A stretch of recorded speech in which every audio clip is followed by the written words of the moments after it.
Trenton.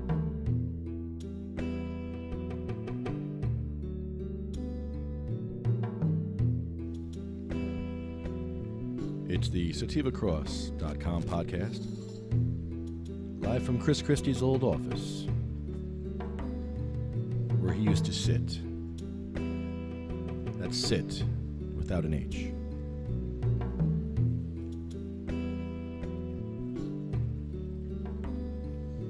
Governor Christie. Governor Christie. Governor Christie.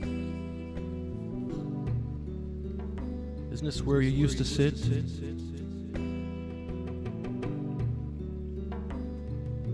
Governor Christie. We'll miss you when you're gone.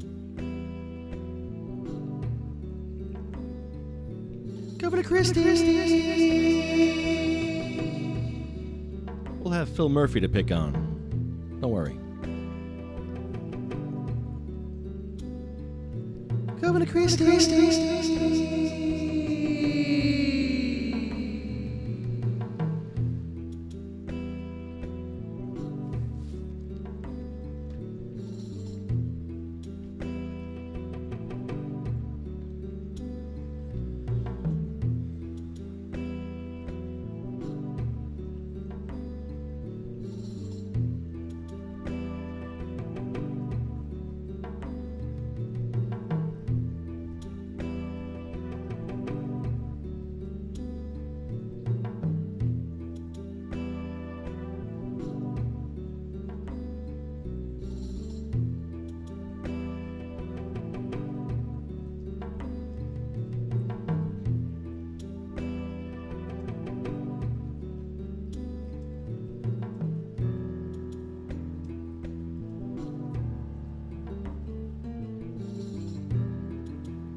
This is the Ignorance is No Excuse from Trenton, New Jersey.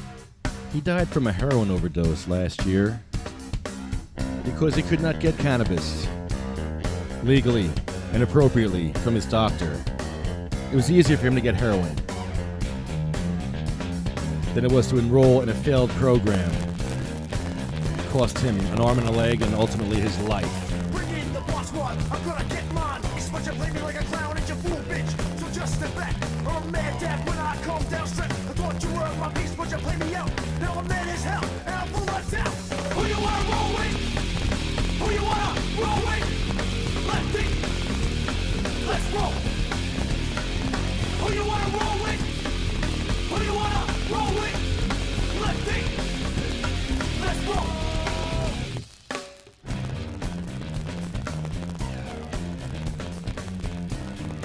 Yeah, Danny. What's up? I'm a lean, mean revolution machine. Mr. Covino, how are you, sir?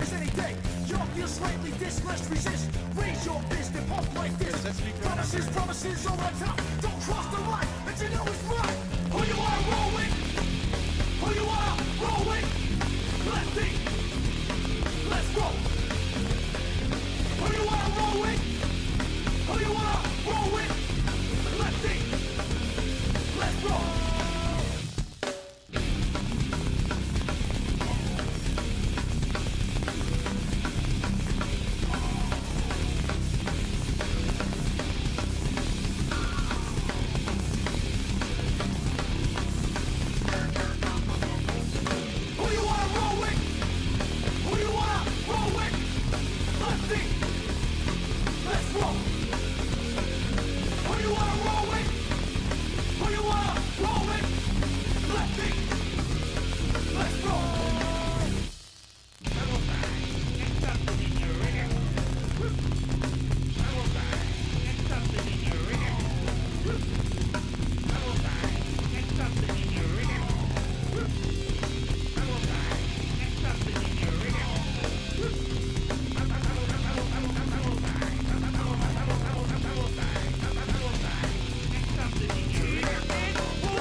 SativaCross.com coming to you live from Trenton, New Jersey.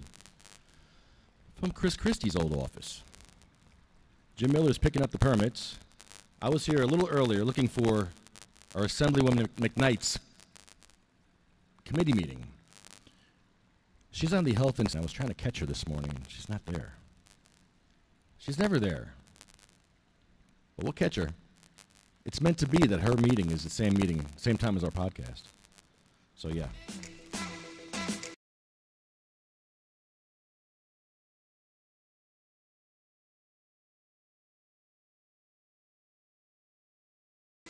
Oh yeah, she's on our shit list. As are other, but hey, grab that one. I'm stressed, Dan. I'm very stressed over this whole situation. You may think that I'm not. You may think that I'm gonna kick some ass. Well, yeah, I am gonna kick ass, but I'm still stressed. It's bad.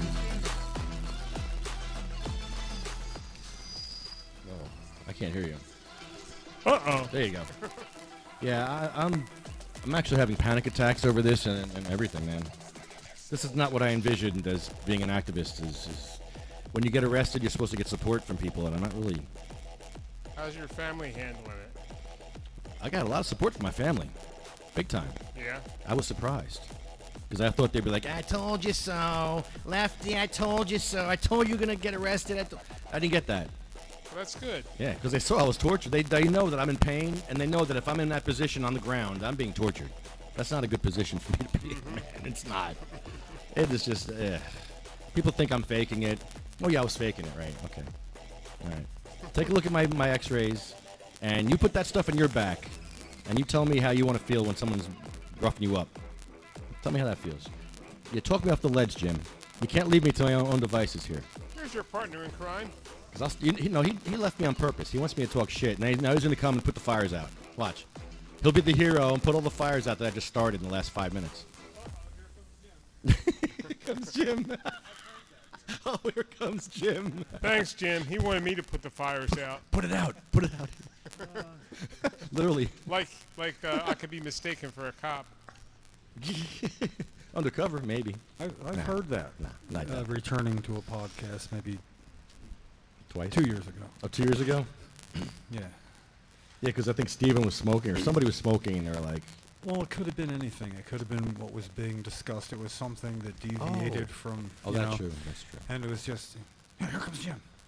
Like, you know, let's see, I've been an activist for 25 years, been coming here since 1993 after pushing a wheelchair across the street. And A gurney. a quarter decade later, I hear, here comes Jim. What the hell? I mean, what the hell, It's right? because they have respect, and they know that you have respect here, and they're fucking it up for you. Well, no, They know it. We have our standard procedure with Yes, we Steven. It's don't stand like right in front of me doing it. And I'll even say, I smell that Steven Kuspowicz has arrived somewhere. 25 feet from the door, 25 feet from Jim.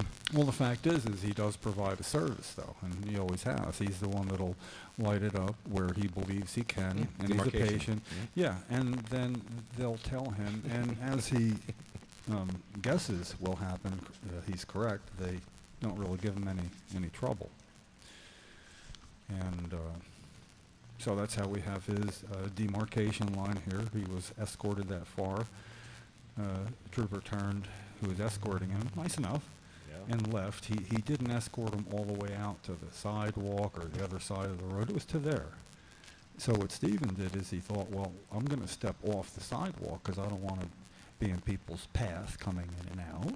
And that left him over there on the grass where everybody sits, you know, and shares their medicine. And the only thing they can't do is play badminton because that got shut down last week. We can play badminton. Well, you could, but you know, the thing is unless somebody really needs to play badminton, one person could hold the pole on one side and one could hold it on the other side, and two could play badminton, and there would be no stakes in the ground, which is the reason for not. It's right here on the permit. You can't do that. Can I see the permit? But you know, they've been so. I don't want to play that game with them. I know, I don't you either. know? They've been great. They have been, and Except for protesting at the governor's office. That's kind of a little misinformed there, I think. Well, it's funny you should mention that because, of course, I did just go down, and I decided it was time to take some pictures of the area. That's the auditorium, the museum. It's not the actual museum. What is it? A gathering room, an auditorium, something? I don't know. They maybe. It's an open atrium. Yeah. What is that building, by the way? Grab a mic. It's the last building before where the governor's office is now. That went on Calhoun just before the light. It's the museum Courtyard. Okay, well, there's an auditorium. right up towards the road. Yeah. Auditorium, yeah. Right. Okay. So if you walk just past that and walk down the sidewalk area alongside it, toward that way back towards the museum itself. There's steps that then go eventually down to the parking lot of the governor's office. Now, I'm not saying that we get to go walking down those stairs, even though they're just stairs with nobody there. But it seems to me that we'd be able to hold a sign, stand where it looks like you're supposed to. It's paved with concrete right out to the corner there, as if to say if you're going to go outside and smoke, this is a good spot or whatever. So it seems like it'd be a spot to openly medicate being a patient and to hold a sign over the side so that when the governor enters or exits, it will say something about cannabis being a great adjunct medicine. Cannabis lowers opiate use. Just cannabis lowers opiate use. Something targeted so that it takes away his plausible deniability as the one who's the big advocate for fighting addiction and the national point man in effect. Yeah. Who asked our president to declare a public health emergency national, and he did. Our governor got that done without one mention of how cannabis can be used as an adjunct medicine with opiates, meaning that a patient, when they need more because they're still suffering and they can't get more because the doctor is being monitored, and then they go to buying them on the black market, and then they go to heroin because it's cheaper. That's the story. That's what they're telling us. We're saying we want to interrupt that then. So at that point, a doctor should be able to say, well, we do have a medical marijuana program, and the fact that you're being prescribed opiates allows you after 30 days to have cannabis. If you're going to go beyond 30 days of opiates for whatever, so how simple would that be, just based on that? You're countering one of their talking points. It would be so to the point, especially that the Medical Marijuana Advisory Board approved as an indication for entering the program, opiate abuse disorder. That's addiction.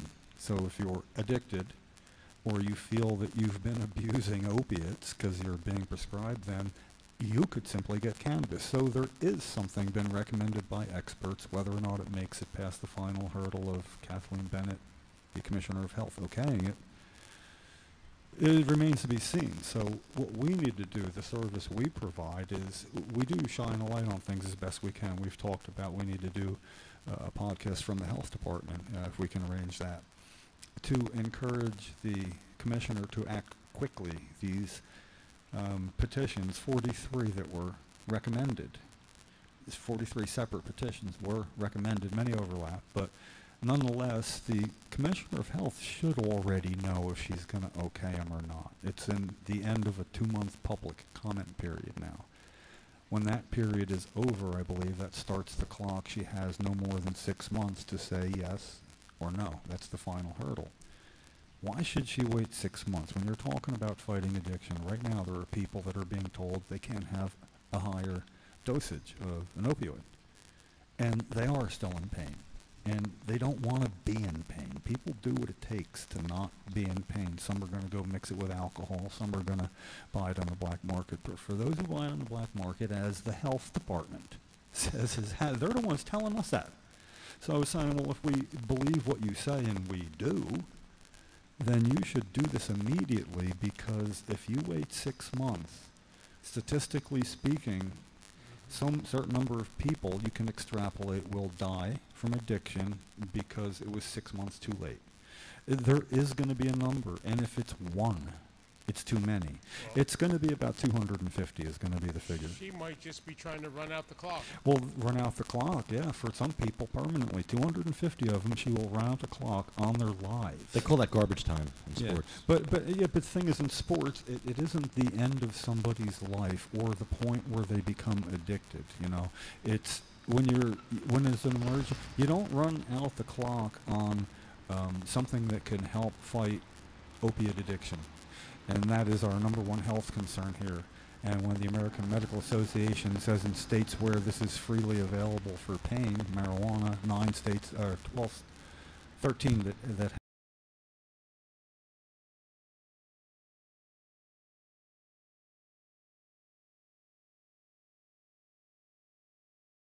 had a medical marijuana law when they did the study. We weren't in that segment, and it wouldn't have mattered because we took it out for pain. But in the others, you could get it, just generally speaking, for pain.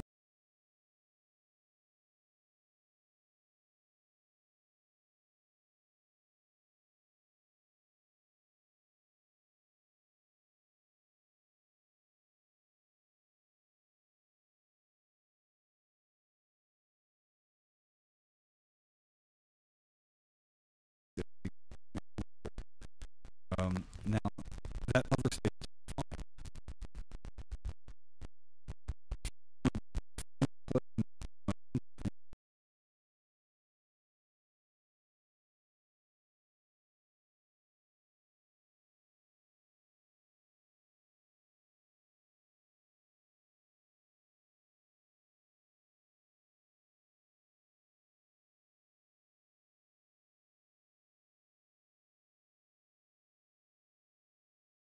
that have information on all, now when you've done your homework, right? And now that she knows of the recommendations, if you were Commissioner of Health, Lefty, would you not be looking them over already? I would just approve chronic death and be done with it. Yeah. The most amazing thing about the recommendations, and I don't fail to mention it repeatedly, I really applaud Dr. Becker's attitude and others on the committee that when it got to Tourette's, and you were there that day, do you remember how he said, with Tourette's, there is virtually no scientific evidence that of any nature been done. However, also with Tourette's, there is no known prescription that will help. Yeah, nothing. Treatment, nothing. Yeah. So he based their approval, their recommendation, that for Tourette's you will have it based on the fact that nothing else is working. Based on, we don't know what else to do. Yeah, and nothing else is working, and as always, the potential side effects. And when you consider the potential side effects of red eye, dry mouth, perhaps less cognition for recent memory, you know, like what am I opening the refrigerator door for? Am I thirsty or hungry? I forget, you know, stuff like that.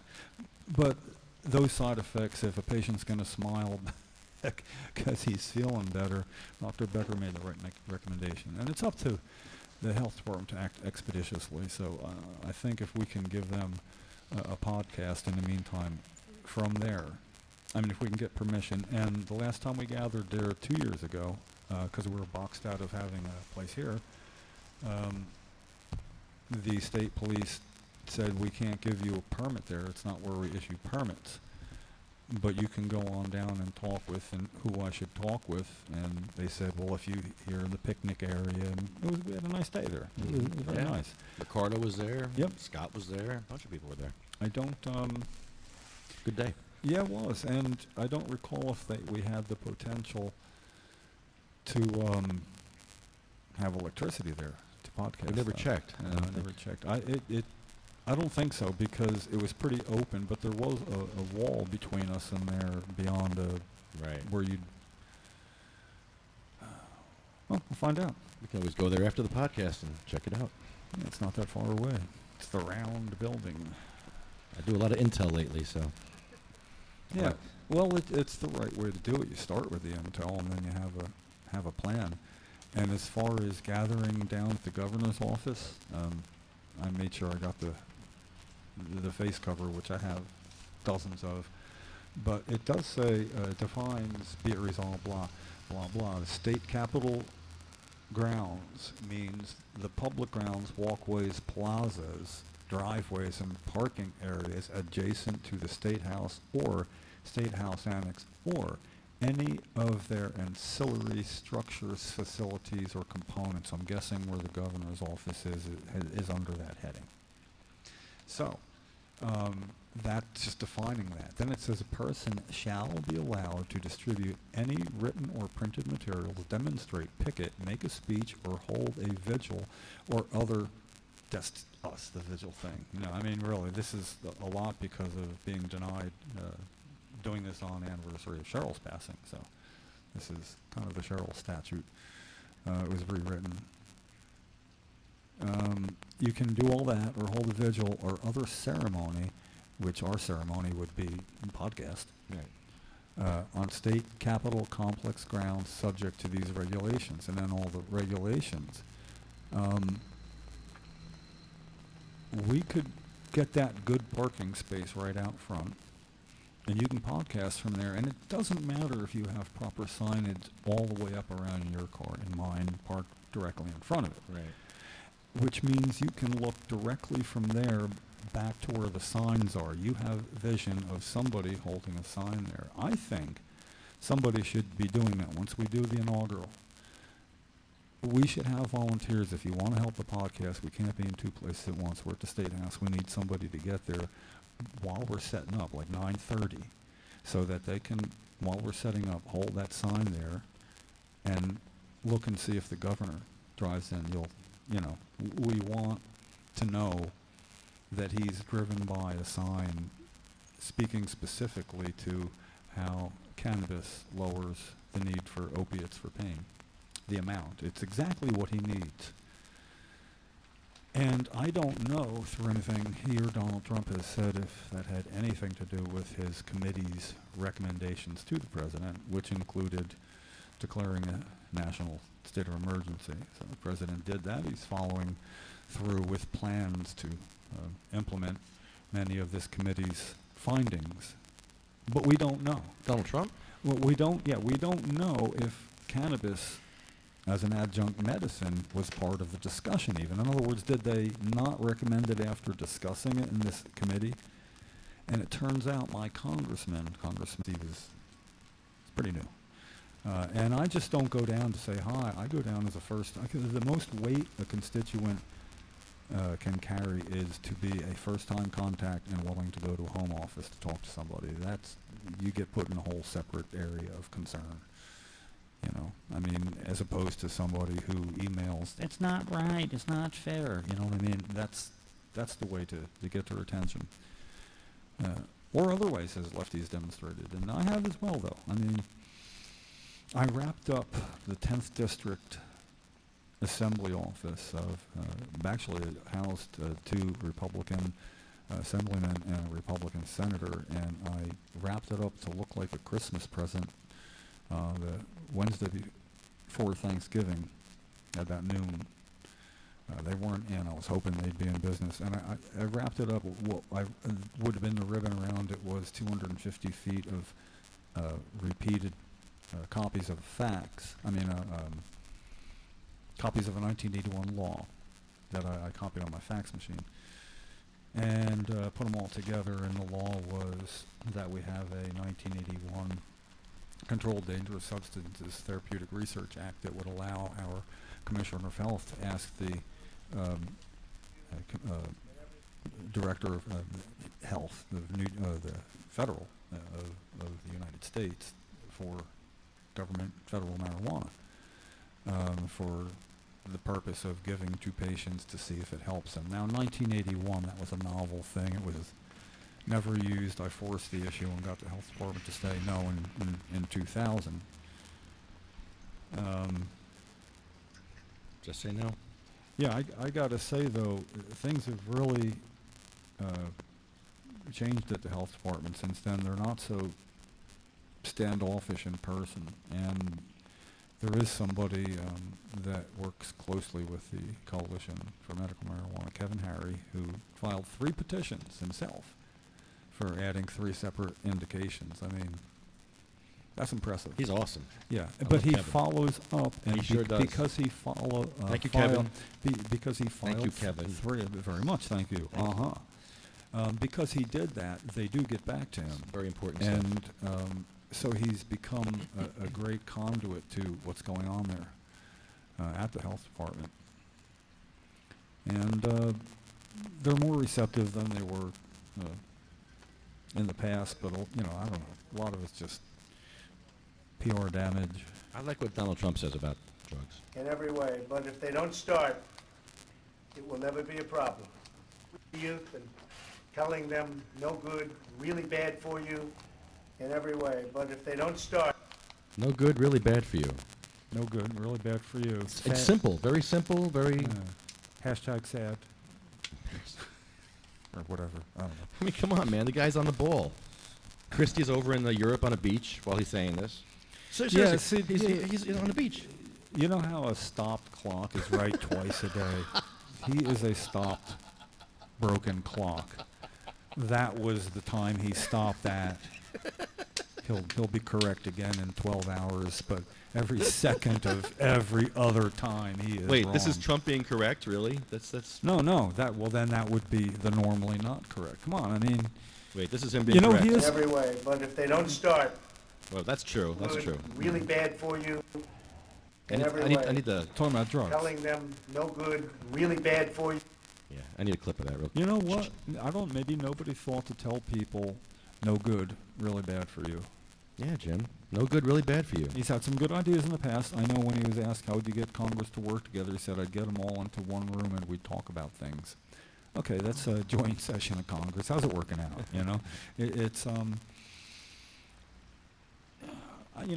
only want to discuss anything has anything to do with him as it relates to cannabis. And He's anti-cannabis, except for medical, kinda, for veterans, maybe. yeah. So he's Sorta. How do you know that? Kinda. Yeah. He sort of said he was for states' rights when in the campaign. Okay. Yeah. He said that's fantastic. What weight does that carry? With anybody, it's you look to past statements, and it's a dartboard. It depends. The statement goes out. I don't know where it's going to hit. Somebody told me that. I mean, you can't have even somebody when pressed for where do you hear that? Well, somebody told me. Somebody told me. I'll reveal my sources. Anyway, I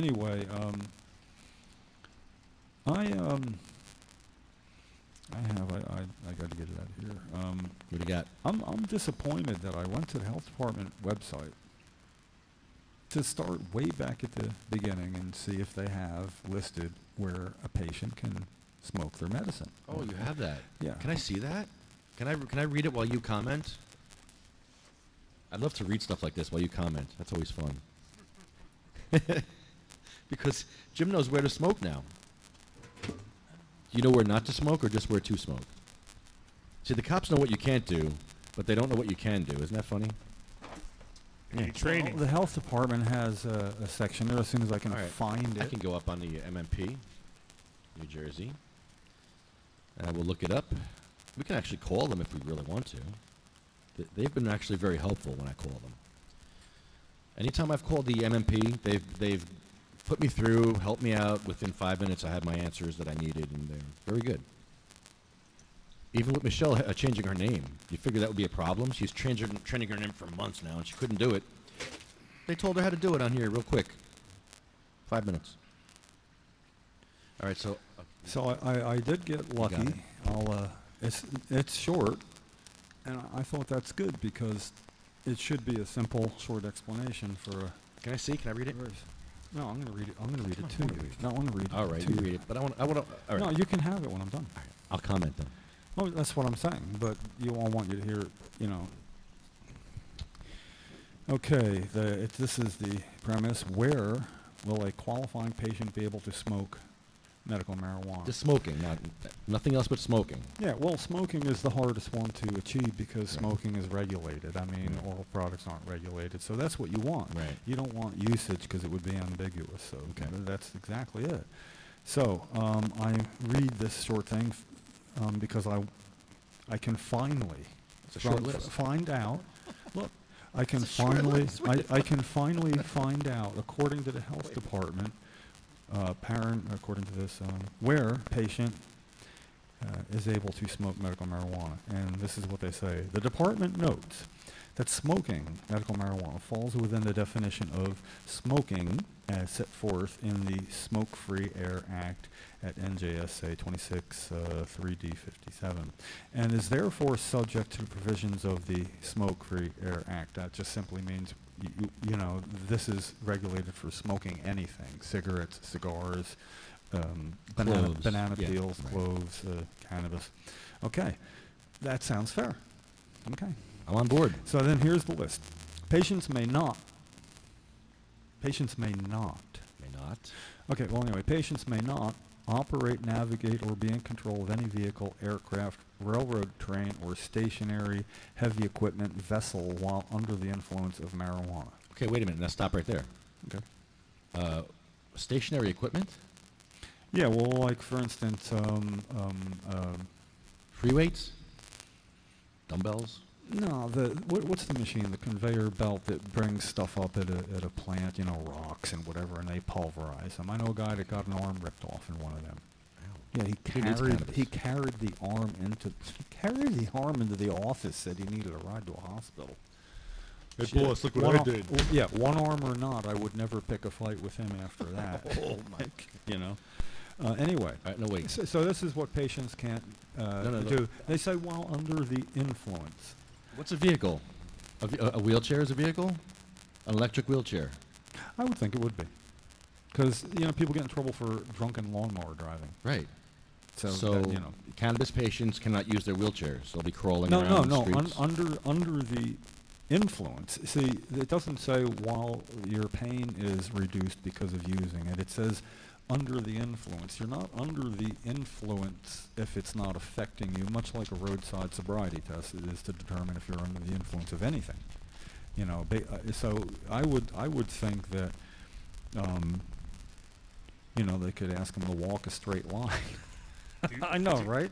Do No, they have okay. a blood level? Okay, now, but Lefty, to be fair, I know. Tony's doing Listen, Tony, look, you're not in a wheelchair, Tony. okay, look, dividing lines. Is there a problem with somebody ever having been charged with operating an electric wheelchair under the Let them go to influence? Linden and drive around Linden and see what happens. Okay, but has there ever been an influence? So what I'm saying is Not yet. why would you spend any time pushing that line? And I don't like dividing lines either. I mean, no matter where you have a dividing line, even if we had to establish one, it would be hard. We would have a dividing line of what you can and can't say here. And somebody could make a good logical reason as to why not, and our answer would be because we say so and he's got the volume control. There, which is the same way we get treated.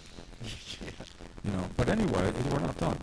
After the patients may not section, there's one below it. Patients may not operate, navigate, or be in control of any vehicle, aircraft, railroad, train, or stationary heavy equipment vessels. Drones? While under the influence of marijuana. Drones? Now, here's the next section.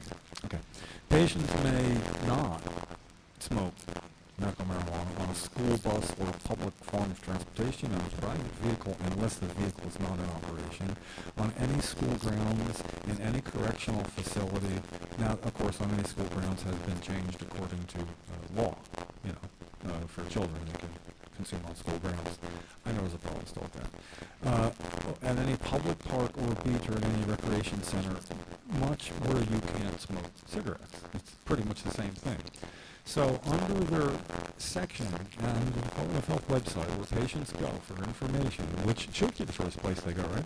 Where will a qualifying patient be able to smoke medical marijuana? And the entire thing is where you may not. How do they square that without saying you may? Where? You know.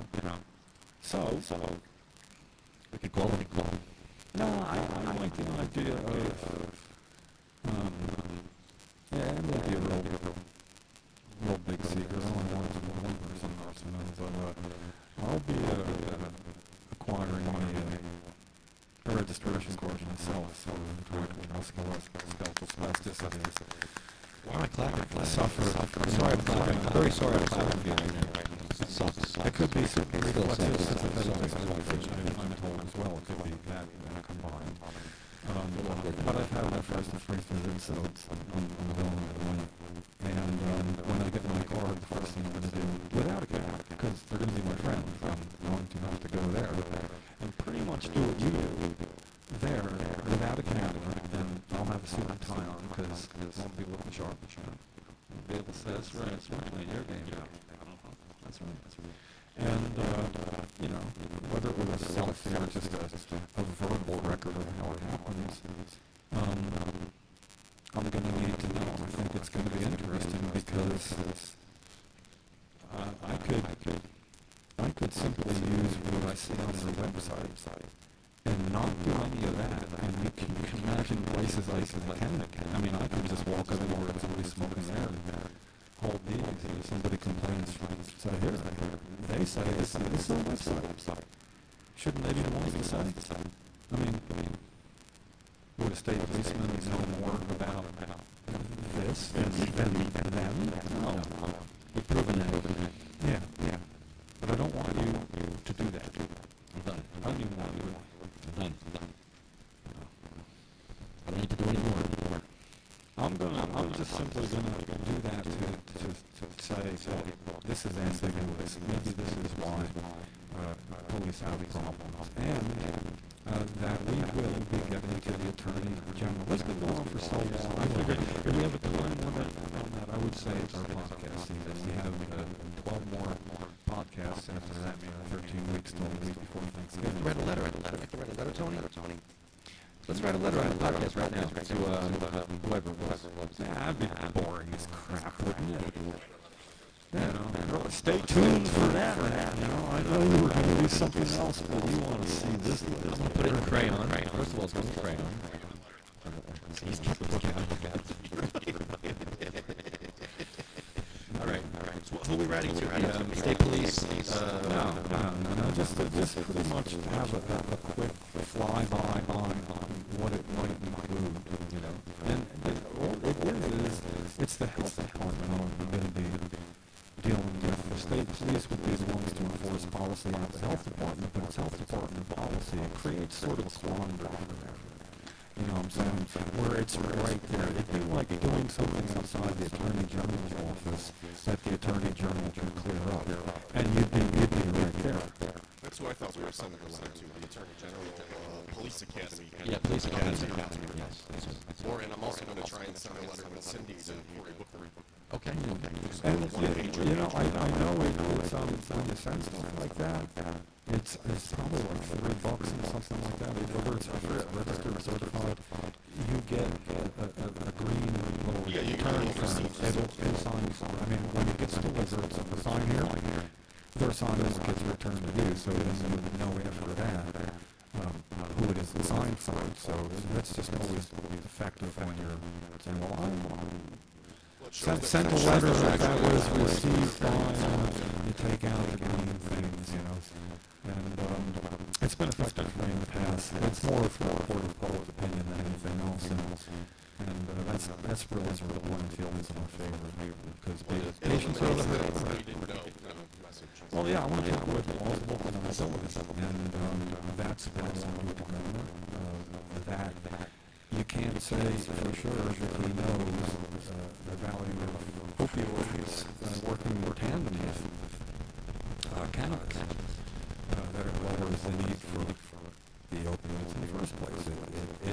And now having had the discussion with my soon-to-be doctor recommending me, neurologist, and he's doing a lot of correlating with patients. He's getting a compendium of what strains work for what according to his patients. And it's pretty in-depth. He's got more than a couple. I don't mention names. I just made my secret coconut oil batch yesterday with my opiate replacement. Well, this is what we need. We need the governor looking so sincere when he says he wants to work with this problem. We've got the toughest opioid abuse bill law in the country when it comes to prescribing. 5 days initial if you're not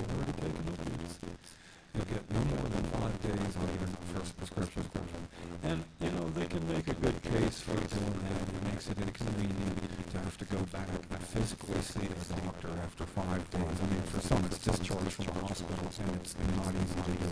For opiate-naive people that have just a brand-new injury and have never taken any opiates before, they should absolutely, I think that is a very good reason. Right. It's a very reasonable reason. It is reasonable. 30-day supply if you just hurt yourself. That's how people get it.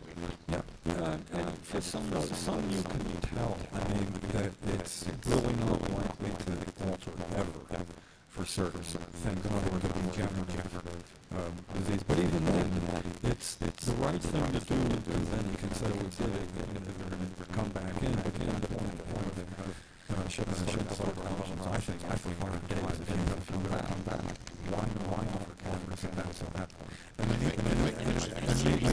maybe for every injury.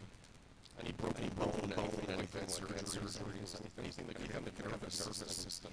That would be Anything that cuts a nerve, essentially. Or is a broken bone like that, I think CBD is important. So start process immediately. You'll see a lot of patients come out with a lot of injuries. Yeah, no reason why we can't have them good boys, smells nice. We can't even get it already see medicine, let alone that are just newly sick. Newly sick, you can't treat anything. My experience with the catastrophically broken feet at 4 p.m. March 25th, 2012, lived in mine forever. The first hospital was only 8 days before. And after days of pain, getting finally side to side level, I could breathe without being clenched. I mean, that. There were moments when my muscles were not clenched.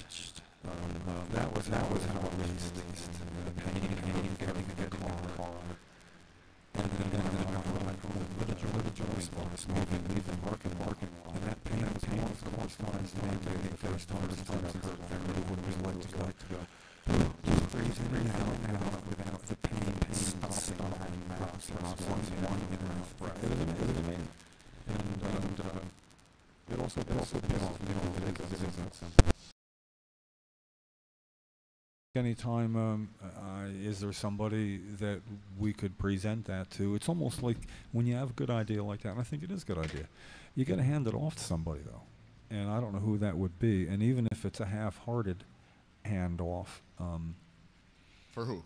And for that this should be done, that, you know. The letter, I'm writing for Cory Booker, Cindy, I believe, is going to hand it to him, hopefully. Would that include what you were just saying about CBD instantly? Yeah, I'm going to do a little one-page, quick to the point. Good enough. That's what I'm talking about. You're going to have it handed off in the strongest possible way with the greatest chance of success. I'm going to send it. I'm going to send it regular mail and email also. But if I have the opportunity for Cindy to actually hand it right to him, you know, nice. We when I say we, I don't mean everybody. I mean create self-fulfilling prophecies. We say they're not going to do anything about it, so we don't present it to them. And then they don't do anything about it because they didn't have to say no. What do they say? You fail every time you don't try? Well, pretty much. But there's something to be gained in getting somebody to say no to something. When I petitioned and spent years with Cheryl to get the head of health, acting head of health, Dr. George DiFernando, to respond as to why they wouldn't, the Department of Health, for the marijuana from Oxford, Mississippi, where it's legally grown. You know, we have a law that allows our health department to do it. I forced them to respond that they weren't going to ask, and why. And now, that's not a failure that they responded no. The response was, it is the position of the Department of Health that there are acceptable alternatives in medicine for those who would use marijuana as medicine. That is the position of the Department of Health.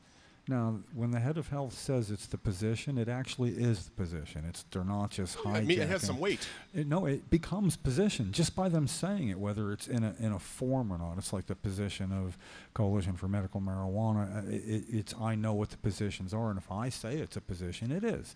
So that being said, what our next step was simple.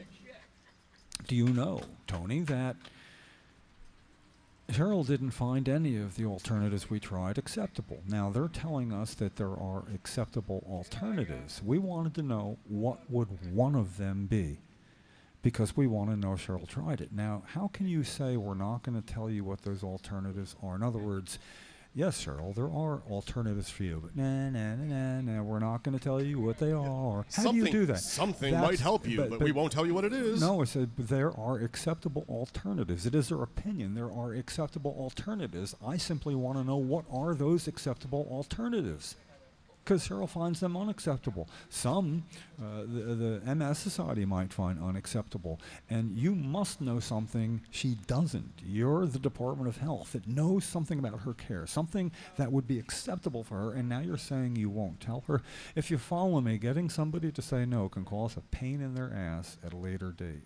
So with Cory Booker, it's not something that's going to be said no to. It will get considered. I believe it will. And whether it's something that can be added in some way to anything he's doing in the future, it's on his desk, man. Good for you. I mean, that's well, if we get it there, it'll get mailed there nonetheless. But. It'll get mailed there. Cindy will give it to him. I found him to be pretty personable, and his aides are as well. And I tend to believe that if Charles Booker is his constituent relations guy, Charles seems to be a straight up guy. He's interested in connecting with people, especially in New Jersey. Kind of like you said, he's a senator from New Jersey. You get the point, constituent of mine. You hear that all the time. I would say I literally am one of his constituents, so I figure exactly. It makes sense, right? Well, yeah, he's speaking to the country when he speaks of this, So that's taking part. It all starts with that taking part. It starts with the phone call. What the easiest entry into taking part is I try to tell people, call your assembly person, your senator, whatever. Most have an answering machine. And if you call at 4:30 a.m., you don't have to talk to anybody. Have some thumbnail points you want to relate. Leave a message. You're going to be put into a certain box for or against marijuana. You'll be put into a category. But you can ask for a response to something and say, I look forward to your response, and you cause them to do work. It takes you 30 seconds to call up and leave a message. It takes them a little while to cut and paste a main boilerplate statement with something that ties it into you, Tony, the constituent. Constituent. But you make them work. Imagine if 30 million people made a phone call or wrote a letter about legalization of cannabis in America tomorrow. Yeah, that would make an effect. I've spent so much time from imagining things like that to imagine if everybody showed up, to imagine it. And take part, right? Yeah, take part. Yeah, right. It doesn't happen that way, So you are a success story. Somebody who liked that we were taking part on your behalf when you couldn't, and now that you physically can. But for those who physically can't, you don't have to physically be there. This is the one great thing about people who have computers. It keeps track of everything going in and out, whether you want it to or not. And taking part has never been easier. There's no target on anybody's back for taking part. There's no repercussions coming anybody's way for taking part. And I think one thing we did see with our new president was that people are a little more willing to take part now, because the constituents that show up at their senators' offices across the country when something's at stake, and mostly women, it seemed to be 2 to 1 at some events, and angry women with who are right. And I mean this in a kind way. That would scare me. If I were a legislator. That is half the country. Well, it's not a fair fight. You can't only say certain things to a Donald Trump can say something to a guy, and he does. But he generally doesn't criticize women in that manner. And when he does, when somebody has blood coming out of their whatever. Yeah, I would say he has right, several stuff times. like that. When he does that, he gets the atomic bomb reaction. I'm just saying that women finally taking part, sticking up Sometimes it's more of a woman's issue, more centered towards their concerns than males. But they're effective, and they show up, and they got stuff done. Shit got real. And they showed what showing up can do, so... You know, it's heartening. You either got to show up in very large groups and be serious, or you got to show up constantly. Constantly, regularly. And at times when people would rather you didn't show up. Oh, absolutely, yeah. Those are the key moments. Those are the moments that you catch because you show up constantly. I miss when I showed up with Cheryl because of the severe nature of her disability. We changed the rules of the game. We changed the rules of engagement every time we showed up, to the point that we showed up enough that what would happen is you get out of whatever forum or building it was if it was like a group setting, you know, like a town hall or a forum of some sort, and we'd park where whoever we went to see or legislators would be driving out, and I'd hang out with Cheryl and she'd be in her wheelchair ready to go, and when we'd see them leave, you know, I'd get the door open and I'd pick her up to put her in the car then, and they'd be driving by, and oh, look who it is. And I'd turn, and as I had her in my arms like that, I'd grab her left arm and I'd go, and I'd wave it up and down like that so she could wave goodbye. She was hardcore. Yeah, man. I mean, and her problem was trying not to smile doing it because she found that to be effective as well.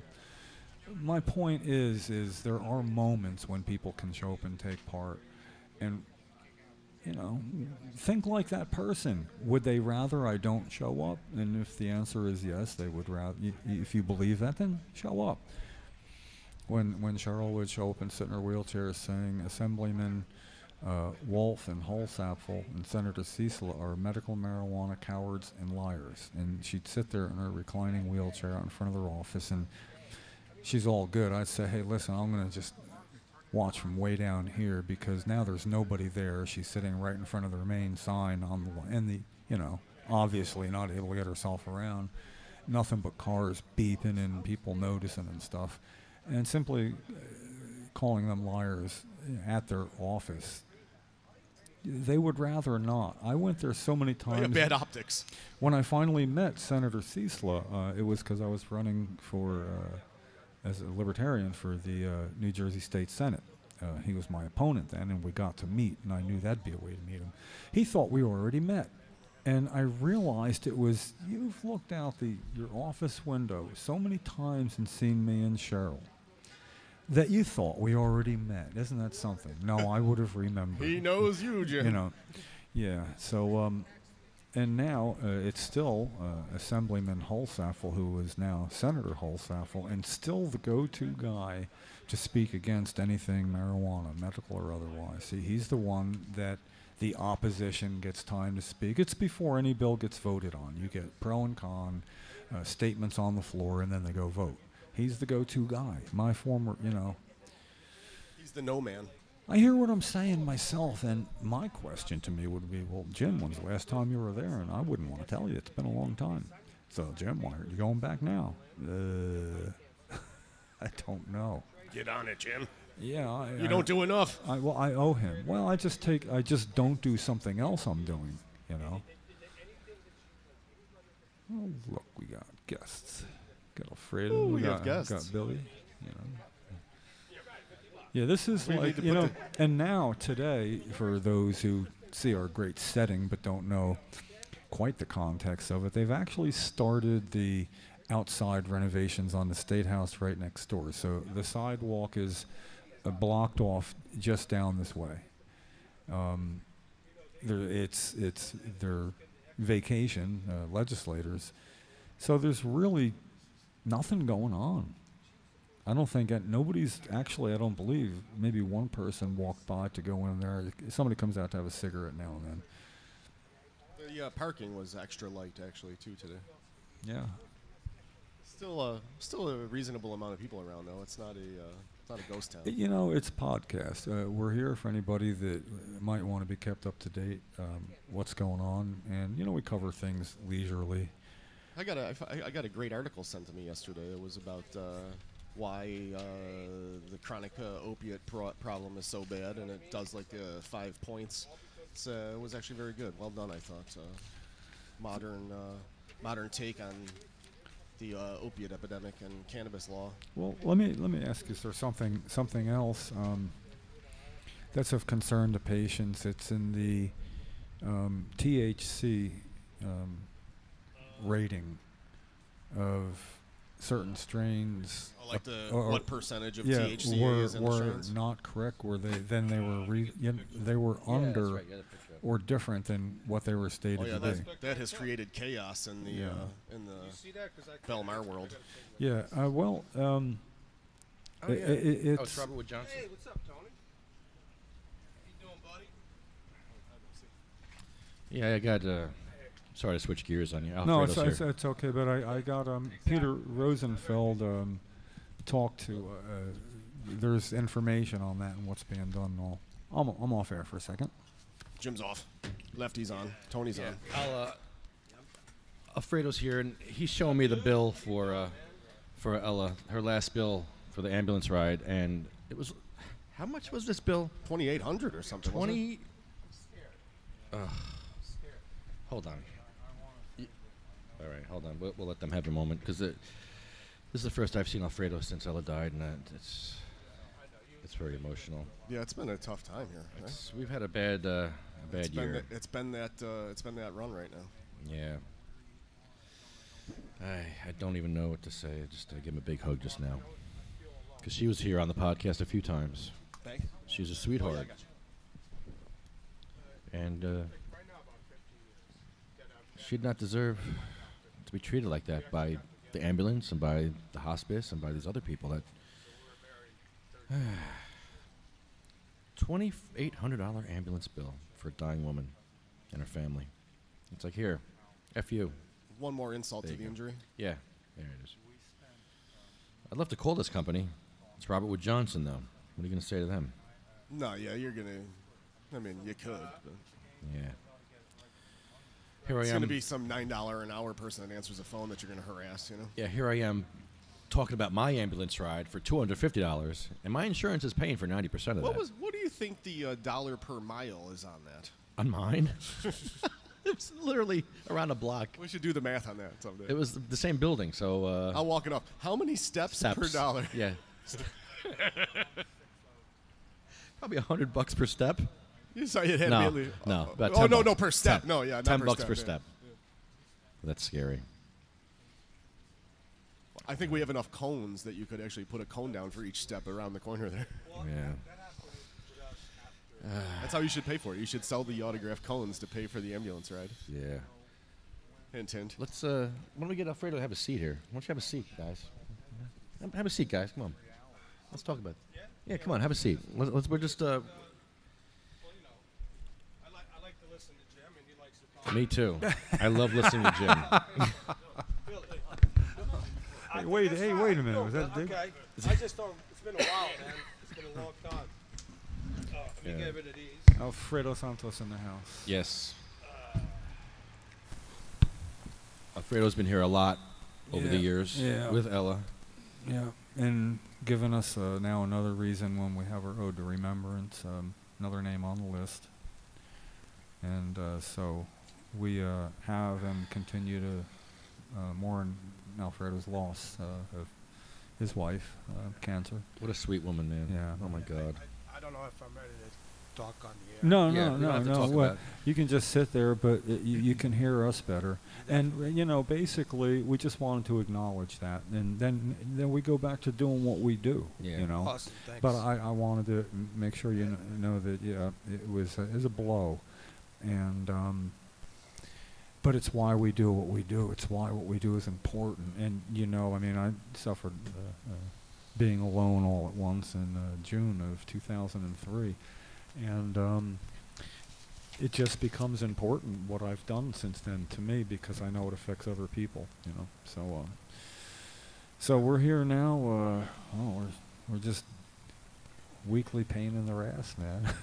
Tell me, it seems like a while, right? You've been at podcasts over the years. I mean, yeah, I've been coming around, not as much as I would have liked to. No, but you were probably there the first year for sure. Oh yeah, I mean, a lot. Yeah, so you know, you've seen, I hope, an evolution. Although the wheels always fall off multiple times during our podcast.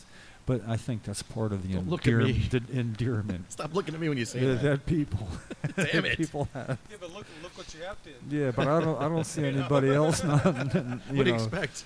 What do you think was going to happen? No, and for me, At you all the time, for me as well. You know, like Alfred says, I like to listen, and Jim likes to talk. It's like, okay, that's my strong suit and my weak suit. You know. But I sense dead air. And, But not that I don't talk. You just make a lot of sense. Yeah. Yeah, you put it together well for us. Yeah, sometimes Coherently. We need that. So I didn't realize the State House is all boarded up and all that. You know, I heard you were going to start, but I was hoping that it wouldn't. I guess. Yeah, it took them long enough. Yeah. We're waiting. We could have been down there until last week. Yeah, we could have. Oh, they just put all this up now. Yeah. Yeah, they just put ready this for is the winter. this is new this week. Yeah. So now they're going to hold it up through the winter Yeah. because it's going to snow. Now they're going to start working on it. Idiots. Yeah. So now you got to go all the way down. The new office is right before the light there at Calhoun. It's the big building to the left, right at the light. That's where the governor, his staff, and the administration offices are now. And it's right next to the museum, so we did one podcast right from Lefty's. So I want to get that done. I feel the clock ticking, Lefty.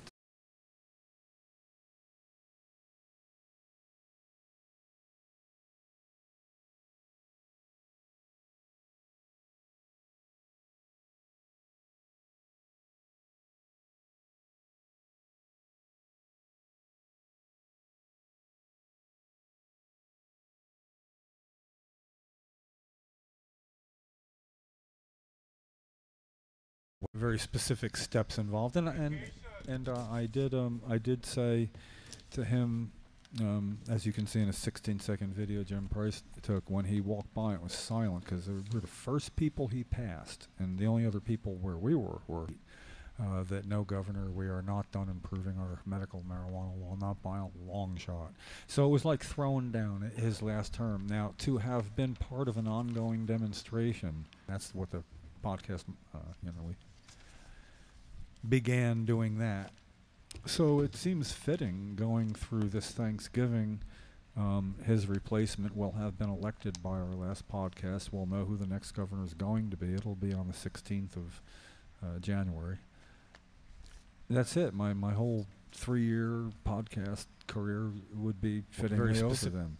And it'll be, it'll be a 99th podcast the week before Thanksgiving, so we're going to have to figure out a place to do 100th somewhere, One celebratory last of the year one.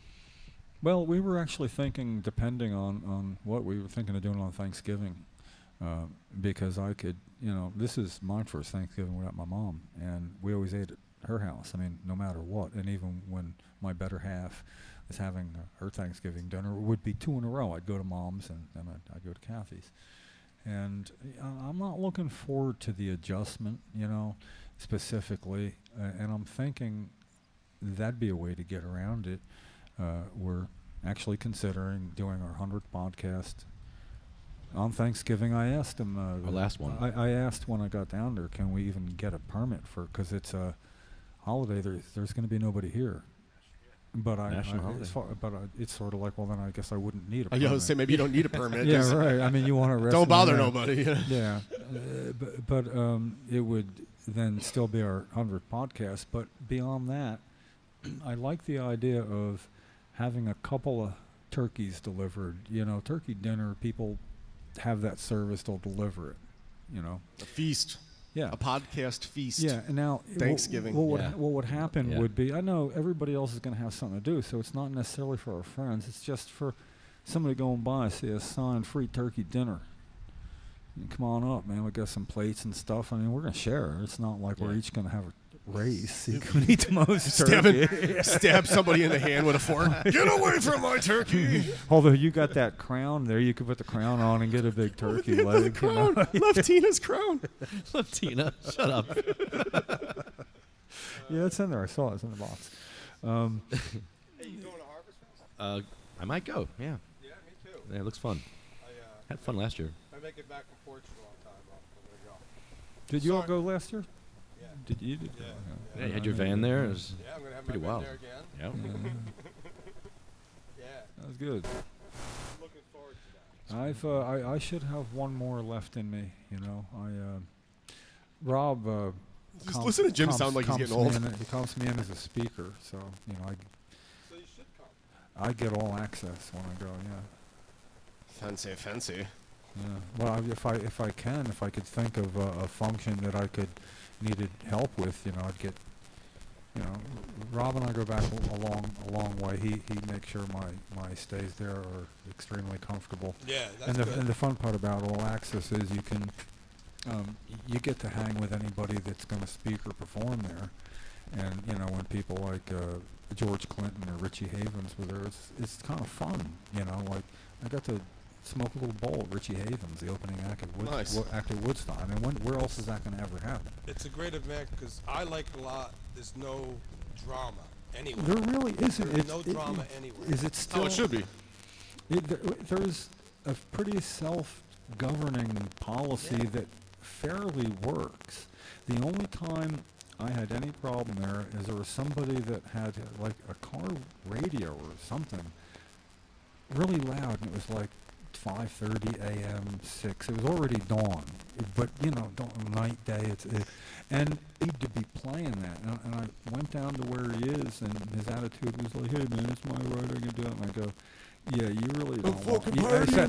I simply looked at him. I said, "Dude, listen, I know you don't know me, but you really don't want me as an enemy because you have to go to sleep sometime, and I will find you."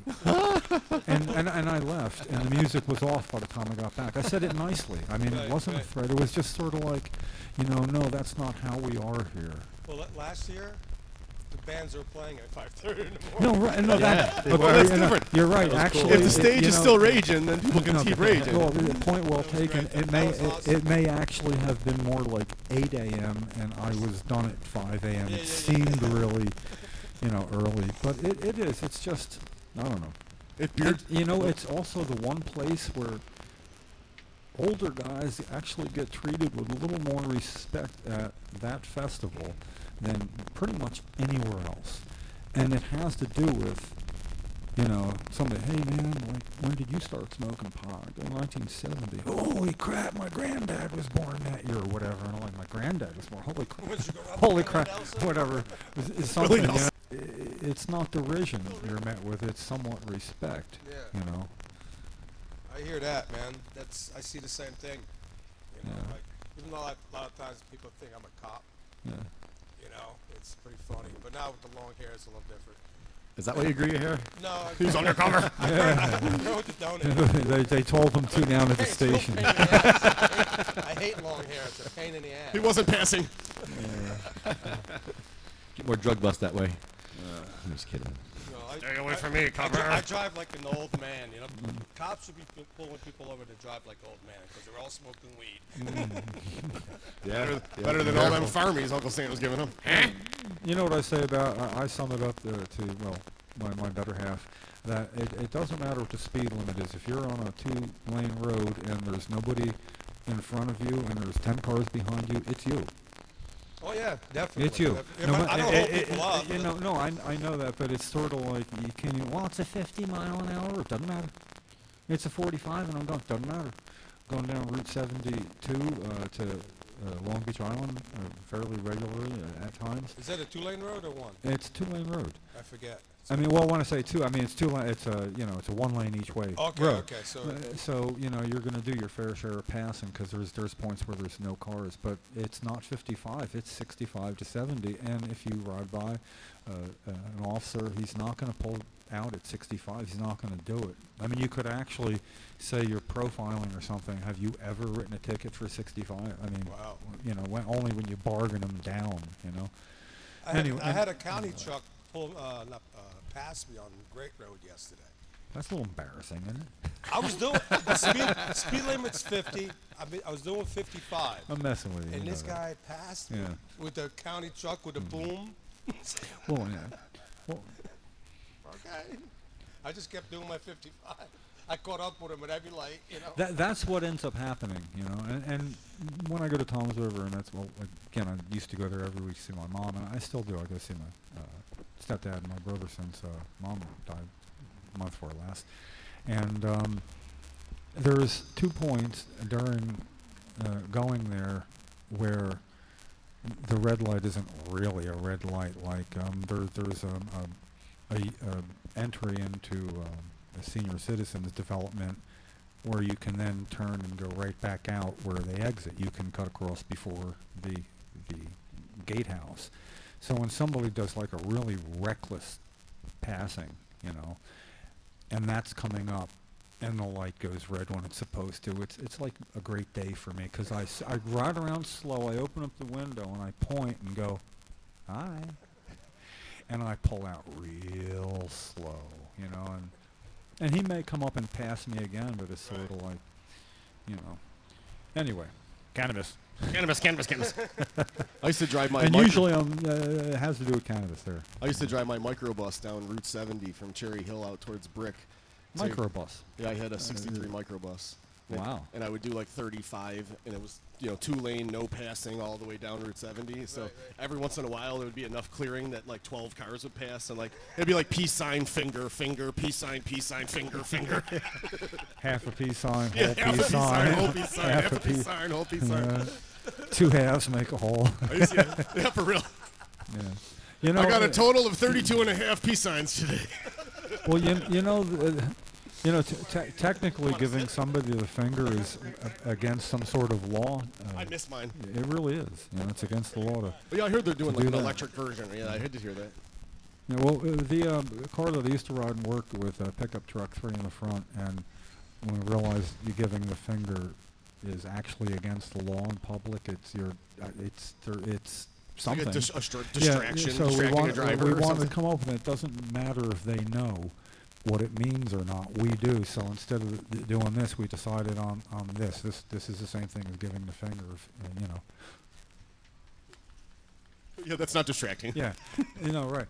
But then when somebody cuts in front of you and the guy would beep the horn, he'd look over and 3 people would be going like that at you with really angry looks. It was just sort of like, wait, no, that means that. Again, you see, this is the creativity of 3 pot smokers too. You obey the law, but you find a way to go ahead and say the same thing anyway. There's always a way to say F you. Didn't Ed Fortune want to give the police the finger? Stand at the police station and just give them all the finger. I do remember that. As they went to work. That's legal to do that, right? I think it is. They're not driving. Yeah, it's not distracted walking. Yeah, I don't know. I love Ed Fortune. I talked to him the other day. He got 60 more days added to his sentence. Do you know 60 that? more? No, I thought I heard 24. No, 60 more days. Are you kidding me? Yeah, they had the Hold up to his sentence. He hasn't even had a trial yet. Sorry, sentence. I'm calling it a sentence because he is in jail. But no, he hasn't been charged or convicted or anything. When he is found not guilty, are they going to rewind 180 days so he can relive all this again? All you have is your life in this world, and they're taking it away from him. His whole summer's been taken away. It's like, come on, man, really? His birthday. Yeah. 23rd? Yeah. July 23rd, right? Yeah, the whole entire summer now. I mean, that's what now 60 more days added on. It'll be into the fall. I got to ask though. I mean, is anybody else really? I mean, this sucks. It's wrong as can be, but is it a surprise? It to me doesn't surprise me that at some point when they get their claws into you to a certain point, this is not a surprise reaction. It's not.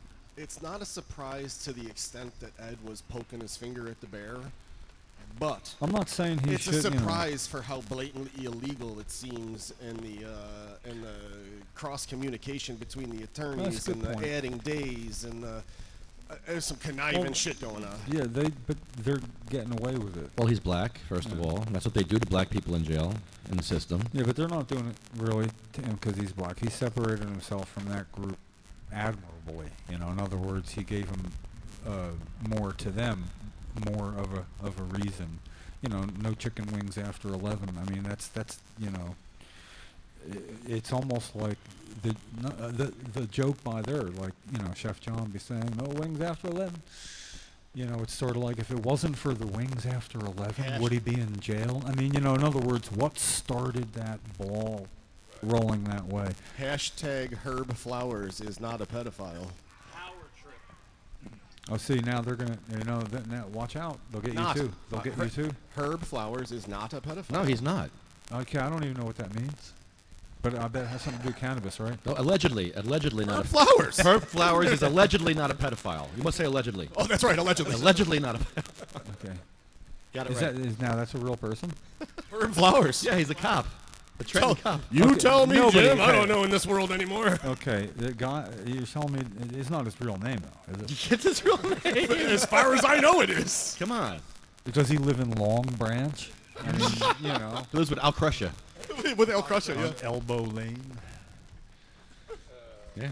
You can't Penny make it. Lane. Yeah. I love these names they give him. I wonder, you know, These names they give him. When you go to Chester, you see Crusher. the exit before we get off. If we're going to, we're going Chester, is State Road 420, and I always wonder how long do those signs last. I mean, on 295, you don't want to take a sign down, but there's got to be State Road 420 signs everywhere, and don't people steal stuff like that? I'm not suggesting it, condoning or advising. I have to be careful how I say this. When I was in college, I played A friend of yours? I played rugby. A friend? No, not a friend. Yeah. Well, a friend, yes, but I played rugby, and we had rugby rookies, and mysteriously, somehow, they were encouraged to steal a 420 interstate sign, which we then, apparently, however we got it, I don't remember, became a coffee table. There isn't an Interstate 420. Maybe it was a Maybe State it's Route state- 420. yeah, state- Yeah, yeah, it somebody- was a but that's 420. that's what I'm talking. That's what I'm saying. Yeah, we had one. We had one at the I'm rugby not- house. I'm not saying I would want one.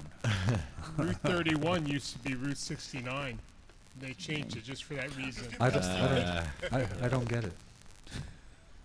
Oh boy, you all got quiet. That was great. State Route 420. I mean, everybody. State Route 420. State Route 420. Yeah. No, it's a cannabis gym, not. No, never mind. Cannabis. Close. Cannabis. So, in the lack of action by the legislature because it's their vacation, I think maybe when they come back, it's all of a sudden it's the election season starts in earnest after Labor Day. Yeah, You know, absolutely. that's pretty much when the commercials start coming out. Yeah, that's And the big push. We're going to be like hearing a lot.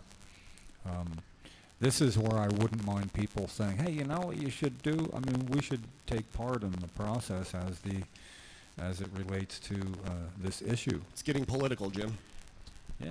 Well, as Jim Miller, a board member of Coalition for Medical Marijuana, I can't really advocate for one candidate or another, but I can make their point of view well known. I like the governor race the way I like my tacos. I'm going to get a hat. I've No always guacamole. said I'm going to do it. I'm going to get a hat. I'm going to put a brim on the back, however I got to do it. And the front's going to say Jim Miller, private citizen, and the back's going to say Jim Miller, CNN, MJ. And I'll wear that hat now, and at certain conversations, I'll have to turn my hat around, you know. I can't offer that many disclaimers, you know. And That's very political of you. it's regulations for being a 501c3. Yeah. You know, you're not allowed. Got to play the game. Got to play the game within the rules, Monopoly says. Well, we do. You know, I mean, No stealing from the bank. CNN and Jay sign behind us. I don't know how long it's going to be there, but it's there today. You know. You say the medical marijuana program is not good in New Jersey? Because It's gotten better. It is sounded a little Monty Python. It got better. It is better, but it is still awful. How Turned so? me into a newt. Give me It two got better. reasons. Yeah. 2 reasons it's better, or 2 Yeah. reasons it's awful. Give me 2 reasons it's better. I'm standing here Oh, today. post-traumatic stress is Yeah, there you now go. eligible. It's allowed on school grounds for children. We're allowed to go sit out there if you're a patient and smoke pot in groups, and Ben everybody Franklin waves Bridge. at you the Custovich demarcation line. Just don't drop your jar. Yeah, don't drop a jar. Don't drop your jar, and don't throw. Don't it look at me. down. Yeah. You dropped the jar. I got Rim stenosis. shot. That's No not my states. fault. Not my fault. I got an I illness. didn't say it was your fault. I got an illness. But the reason I asked, because a good friend of mine's ex-wife just found out. Actually, she just had surgery. She, same thing my wife had, glioblastoma. And so she's going in for the medical program. Unlike my wife, where we refuse to go into the medical program. Yeah, you take But care anyway, of so it. she's starting the program with Dr. Doss out of Hillsborough.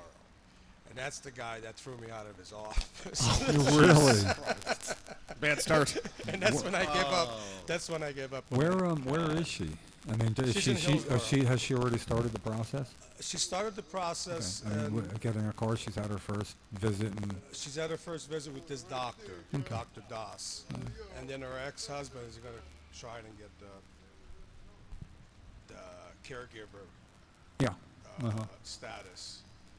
Which Is this doctor willing to expedite this matters? I mean, the 3 visits can be done in a week and a half. I think he is. I think he is. I'll have to ask my friend. I don't want to mention any names right now because I don't know if they want to. Right. No But names. even though if you look on Facebook, I shared their GoFundMe and stuff. So. You know, I thought you guys were card holders. No, Really? really. I don't believe it. I don't believe in it because they should be grown like tomatoes. Absolutely. I agree with you. Yeah, well, you but took care of things anyway. Yeah, I took care of things anyway. I mean, so, I went around. We don't need a stinking badge. Like tomatoes. yeah. Hey, Okay. listen, I was already being deported anyway. So what difference does it make? You're being deported. I was. Oh. Not anymore. I might be now, but We He might was not- making the sauce. We might not be the ones to hang out with him, you know. well, I'm not doing anything illegal. I'm just talking. Oh wait, Well, I'm yeah. not a citizen, so I don't know. Maybe I can't talk. Oh God. You're not a citizen. They got more rights than we do. Oh wait, hold on. Rewind. No, I need to actually set up a drum for the rim. Okay, shots goodbye. going here. You better go now. Just go. Just go. We'll cover for you. Run away! Just run. Just run, man. We'll Who, cover for you. who, Mario? Yeah, I'm pretty sure he lives in Elizabeth. Yeah. But I That'd be did you. take care of a citizen for 3 years, so. Yeah. Yes, you sure did. Yeah.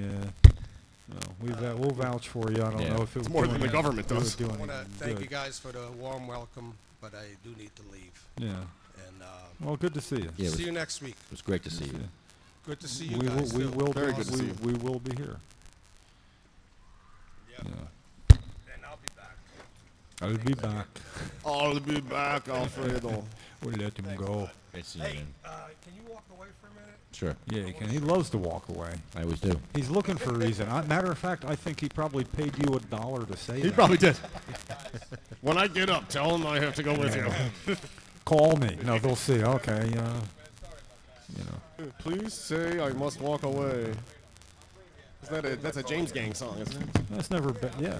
It's- And walk away. Yeah, that's one of their biggest. Okay, this has never happened before. I know we got clips for that. Clips. I kind of like it though. Yeah, I have a flag. Yeah, we're outside, man. You got to go along with this. This The is breeze real- feels good. There's been days that it was really hot out here. So. Wow. Who did you hear that? It was actually. It was towel saying whipping hello. you. It was saying hello on the microphone. That was awesome. The flag was like, "Hello there, I'm here." Yeah, I don't know where the rest of those clips are. I found one right here. We have one clip. Oh, here's another clip. All right, 87 podcasts. We got to get it right eventually. One day we'll do this right. Yeah, so an actual Thanksgiving podcast is actually quite a possibility. I have a sick and depressing feeling in my stomach, like I might miss it. Yeah. No, it's a podcast. Tune in. Well, yeah, I'll definitely tune in. You know, we'll be taking calls. Maybe I'll be here. I don't know. We'll talk about it wherever we want. It might not be Canada's. You know. Well, it's Thanksgiving. We're not sure. Who knows? We may have a band. Band even. Now I'll be. Yeah. Now I'm very sad. Actually, come to think of it, we might. I mean, there's no reason not to. You know, I'll play some guitar. Jim Miller on the guitar. Yeah, I want to set that thing up one time. I'm not a guitar player. I'm a person who's been practicing and trying to learn the guitar for 40 years. And, you know, after 40 years, you actually, if you got rhythm, yeah, I'm okay. I can, you know, I could play one. You should come party with the kids on Saturday. Why? It's a Sensorium Arts and Music Festival at the... Well, that's when I know that I'm not a musician, when I go places like that. You know, it makes me not want to practice. Well, you want to hear the other musicians play. You know, the thing is, it's amazing to be able to have a computer and get any song you want up a backtrack where the lead guitar part is not in it. Somebody very professionally recreates the entire song, and then you play the lead guitar. And then there's people who teach you how to play that specific song in many different ways. You know, tablets or just look at my hands. You know, and you know, if you have the time to do that, it's not like, if anything, there could be a part that's all of 5 seconds long, and I can just play the same 5 seconds over and over till it's stuck in my head. It only takes like 2 minutes. And then I can turn and I can hear it and basically cover over what I'm hearing. You know, so my learning quotient's really increased incredibly in the last couple of years. I believe this is why you have more and more great musicians coming up now as children and young adults that are getting better and better and better. It seems there's more access. Well, my brother's coming back from Canada again for a few weeks. It's a matter of here's 3 or 4 songs I think we'd be good at because we play together. And instead of getting together, I mean, when we get together, he's worked on his, I've worked on mine. We sit down and it kind of clicks right off. It's a lot of fun. Because you're working off the same material. Yeah, right, exactly. So we're going to add a bass and a drummer for people who only need a beat. Sly and the Family Stone. I don't know what it is. I got a musical. You're retiring relationship from podcasting, but you're going to start the Jim Miller Band. Yeah, I'll come play somebody else's podcast. Nice. I've always thought it'd be the Jim Miller Band. Yeah, he's like, yes. It would be good to get the echo going out here. It's going to be closed. It's a state holiday. I would think on a state holiday, if there's no complaints from anybody, we'd play as loud as we want. Right. Could we get the Jim Miller Band with special guest Steve Miller? That'd be kind of cool, except for I don't think he'd come. Well, you're not related. I wouldn't mind. I probably know a couple other people who aren't doing anything special on Thanksgiving. It would be kind of cool to have a Thanksgiving turkey and jam session. Turkey and jam, nice. That's a good name. I like that. We have T-shirts. It's the turkey and jam. I don't know. So, yeah, we'll get more active in 2 weeks. Bustling. Yeah, people are going to be watching us, giving a crap what we do, and are we too loud, or what are they smoking there at the table, you know? I don't know. I don't see nothing. Yeah, I don't see that. Too bad we can't do that right here. Well, we can't, though. I already got yelled at for badminton last week. Yeah, this is true. You really can't. No, I would never. Change the camera angle. You're not allowed to put holes in the ground. Yeah, no stakes. No stakes. No, you can't. Right, that was what it took, you know. I couldn't argue with it. I was like, oh, fine. Well, you knew it was probably going to happen. Yeah, you knew it was probably going to happen. Well, yeah, we had our fun. But that's how you find out. That's the Stephen Kusplich way of finding out. Yep.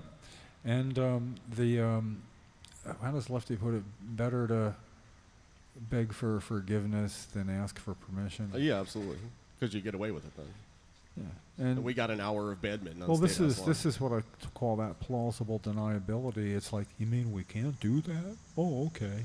Yeah. You get to say that once, you know. She said, I have to break up your fun. And I said, oh, but we have a permit. Yeah, and right. She just kind of laughed at me. I had the helmet on. She just kind of laughed at me and said, you're not allowed to put holes in the ground. I was like, the stakes are the problem? Yes, and it says right. It's right in the paper I got today. It's wherever it is. It's right. It's in there. No stakes. Yeah, no stakes. Yeah. And but you know, like they all admit, they say, well, when they have 500 people, there's people all over the lawn, you know. No, yeah, the no stakes is so you don't put a big giant party tent up Well, with the big stakes. we first petitioned to have a permit out there on the lawn by the road, and that was denied because we do come back every week and on and on. And you know, I don't push them for stuff like that. No, yeah, if it's a matter of we're going to be tearing up the lawn, then no, I don't want to do that. I always you ask us to do.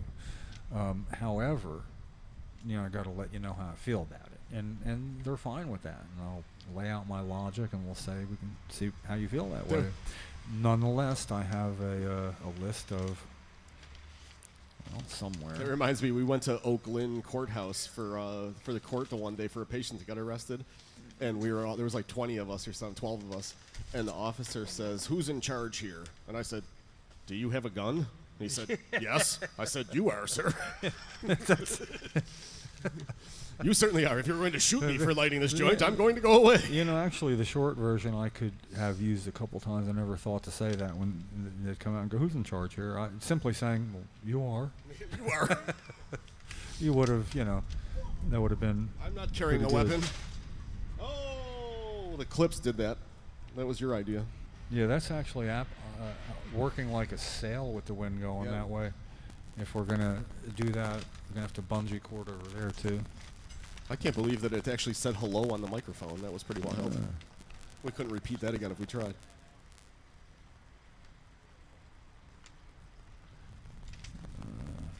Actually, I don't Cannabis. see. What are we doing here? I don't see. I was looking to see it. You're off the rails. About the stakes. No. About the stakes. We're looking for the detail. This is the permit. We're looking for the specific item. Here it would be: signs, posters, banners, placards, the like. These gatherings on state capital complex zones shall be made solely of paper and cardboard. We're good. We're good. Frame, no metal. Nor should it be self-supporting, fixed or leaning against a building. I remember we used to put them up against the building and the railing a couple of years ago. We had that all. Well, yeah, up front, yeah, absolutely. Actually, it actually started looking like a baseball backfield there for a little while. It did, yeah, like the outfield. The outfield, yeah. A good little league field would have, you know, all their advertising. Yeah, there's lots of signs out there. Well, it was the first podcast of the second year where the rule was changed and changed with it, you know. From my point of view. And that was the very first year podcast when it was the outfield? Well, that first was just the third year, so yeah, it was just 2 years ago. And I don't think we had it all last year either.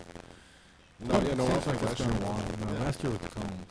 Oh, yeah, that's right. The cones was last year. That's right. And now, without doing cones and without doing all those signs, my job is so much easier to load up the car and do this.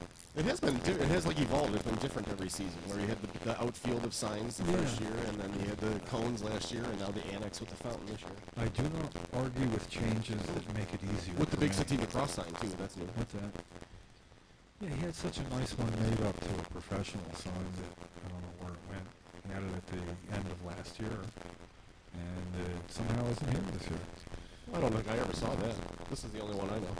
Somebody just made one up and donated it. Isn't that Joanne that did this one? Yeah, but this one was a perhaps 2.5 by 2.5 foot hard. Oh, no, yeah, I don't think I ever saw hard that foam, professionally done. I mean, you know, nice. You know, like you could knock on it. You could hear it. It wasn't like foam. It was a hard surface over some rigid foam or something. It was a hard surface. It's what a guy did for a living. He came to a coalition meeting and he showed up and said here, and it disappeared.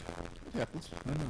That's I love those people. I mean, I don't want them to disappear, but I love when people show up with stuff like that. I don't want anyone to disappear. Yeah, no. You know, except for especially people who provide that kind of service, you know. People want to, they want to participate in their own way, and that's a good way. That's a cool way. That was good. He made a couple things of his own volition. It didn't cost anything, but you know, to have a sign maker and somebody like that in the fold when you needed somebody, and you take part, right? Take part. That's a great way to take part. An offer of paying expenses. You know, if somebody says I'll volunteer my normal professional fee to make up a professional sign. Yeah, we could use that. We're budget as can be. Coalition don't really have a lot of money. We don't properly fundraise, and fund myself back and forth to tolls and stuff. It's no big deal. It's worth it to me. It's my get out for 2.5 years. It's been my get out of the house to try and get healthy. So it's been worth every dollar and cent to me. Well, this is not going to be ongoing after this year, so basically I want to guide it to a comfortable, peaceful ending. Yeah, absolutely. You know, kind of podcast hospice. You know, podcast hospice. Yeah. See if we can do it right. Lefty sat back down. That was good seeing Alfredo. You know. And it's gonna be tough when you lose your. Did you see Dan from Delaware's wife passed away too? Was it expected? Dan H. Yeah. He was there when we went down to Delaware for the IME tour. No, I hadn't heard that. Yeah, just like yesterday. I guess. It's been a bad stretch. Oh man. Did I hear? I saw the paper. Was it a senator who died of a heart attack? A state senator. Here in Jersey?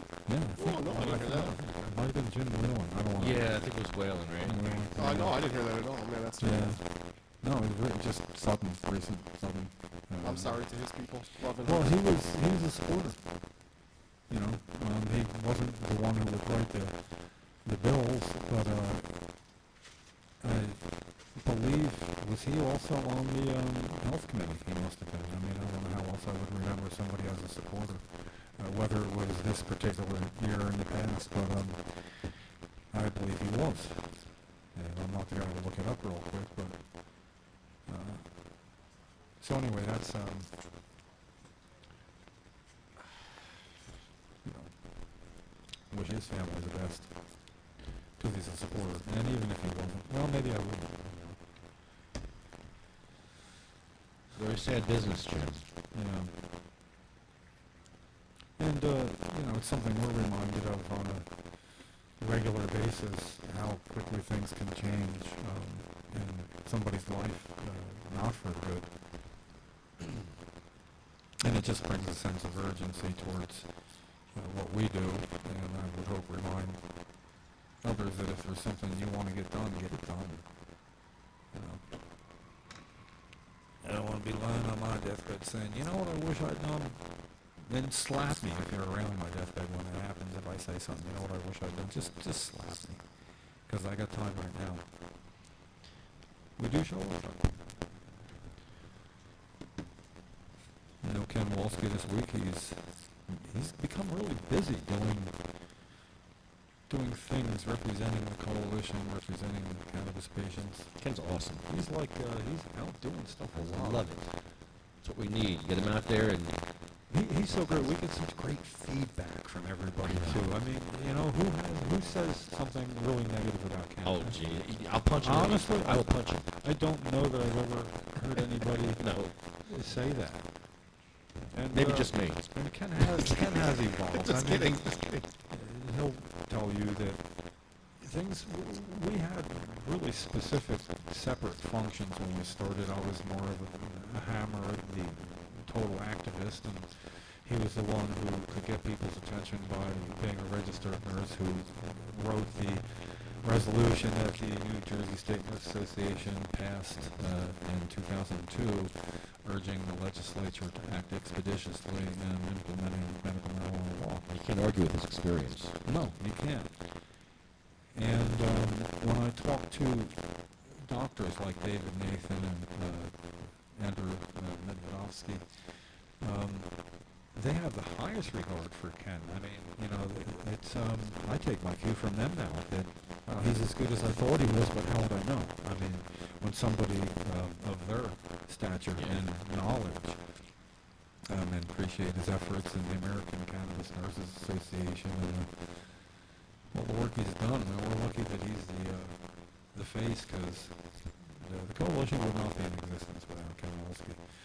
And I suppose maybe the first year or two I could have fooled myself into thinking I could have handled something like this, but holy crap, no way. You know, we are a bona fide 501c3. I'm not doing it anymore. My Ted Baxter disclaimer of being a 501c3. I kind of like it. Here, good. I'll give you some effects. Good. There are 501c3 non-arbitrary organizations. station in Houston, the Georgia Decade. There you go. CMMNJ. Love those guys. We dot the I's, cross the T's, and we have quite a flourish with M's.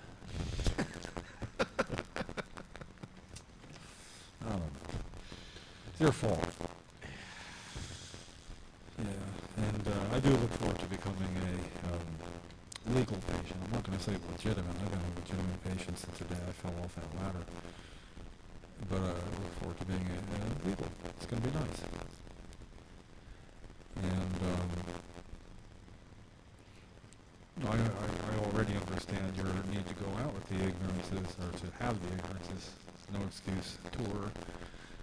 And I will probably correlate my own things without camera, but I mean, actually, if I'm out and I needed to medicate, there will be a need to ask for assistance in knowing where to from local law enforcement. You see what happens when you don't ask permission. Look what happens. First time, 70 police stations. Yeah, you would. Yeah, First time. Yeah, it's. You would have had so much. Man, you had so much capital to be gained. I didn't expect it, Jim. No, I mean, just by going through that there at that time, you know, because they obviously didn't know. Yeah. And you know, it would have been interesting to see if they came up with. Joe didn't know. Joe didn't know. When Ken and me, the old guys, we found some shade, like as you're facing the building to the right, there's some trees and up, you know. And Joe was checking you out. Yeah, whoever the cop came and, you know, checked us out. Like, what were we doing there? Mm-hmm. And, you know, didn't look like he was ready to say, do you have a card? No. He has handcuffs out. He was waiting for someone to light up. Well, you know, anyway, can't go back and redo that. But I will in court. I'm going to have to. I'm going through the system now, Jim. They're putting me through the system. But I'm not going to talk about it until next week. You're going to do some advance work. Thanks for that. And mark that time in the podcast where you just said that. No, I mean, for me to display, you know. Put it in your summation, you know, at 159.07. Lefty says he's waiting on doing anything. Yeah. I was told by two very smart people to hold off on the nuclear option for at least a week until I go to court again. Okay. I'll do that. That's what we are. We're a team, you know, and it's not like it's... Oh, I wasn't including you on that. Okay, yeah. Three people that were really smart told me something. I'm just kidding. No, I don't care if I'm one of those two people. I don't feel like I'm the really smart guy ever, you know. Hey, what's nice about the board that we have at Coalition, I sincerely know I am not the smartest one on the subjects that matter most to us. It's so nice to have people to get this information. It's nice to have, in particular, Ken Wolski, Peter Rosenfeld, and Kevin Harrigan. Peter's the best. Yeah, he is. And, you know, that's what a coalition does. I don't need to be good at what Peter does and what he can clear up and his pragmatism. It's you know, we have a good team. We're just up against almost insurmountable odds at times. But we do be doing things good and setting an example. And it's kind of fun. I mean, you know, and to the people who accuse us of doing no preparatory work for these podcasts, what you think? Yeah, and what of it? Yeah, and what of it? You know, it's not that easy to do, and we actually started getting more informative when we didn't have a list and we tried to segment and make a formatted sort of show. We still should, but well, we could. We could next year. Oh wait, there is no next year. Next year. Whatever. This is the best show around, Jim. As far as information and real news. Well, there's no other show around, so we are the best. We could be the worst. We could be the best. You don't get more real than this, though. We're the only game. Well, you know, we show up. We're gatekeepers. We're waiting for somebody to walk by when really they're going on vacation. But it doesn't matter. I mean, there had to be Thursdays, especially last year, when in front of the State House, when the governor was arriving, going, it's Thursday. Oh no. What's that smell? And yet, I don't believe he ever opted for the back door. Ew. Governor. He does now. No, it's the only door he's got to go in. The new office down the street, he drives behind, he's not going to walk back around front. There, he's got security there. And his office is straight when you walk through that door. It's the first office you come to, the office of the governor. It's not like you walk further back. How can you get there any quicker? Where? His new office? Yes. Where you went to get your permit, by the time you went in there, you walk right up and here's the door to the state police, the main door. It says office of the governor. Right there. No, there's the one, the one where his office here had the office of the governor. Something else. His, who knows what. Should be that just like back in the day where you could walk into the office and somebody would come down and then you'd go get a great segmented version of our 3-year run. Or staying as long as it took to get Chris Christie to be somewhere else, which he's going to be pretty soon.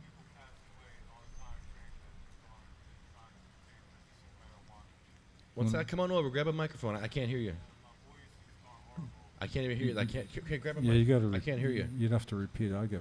When you got headphones on, you can't hear that one. Grab the white one. This way we can always hear. It's better.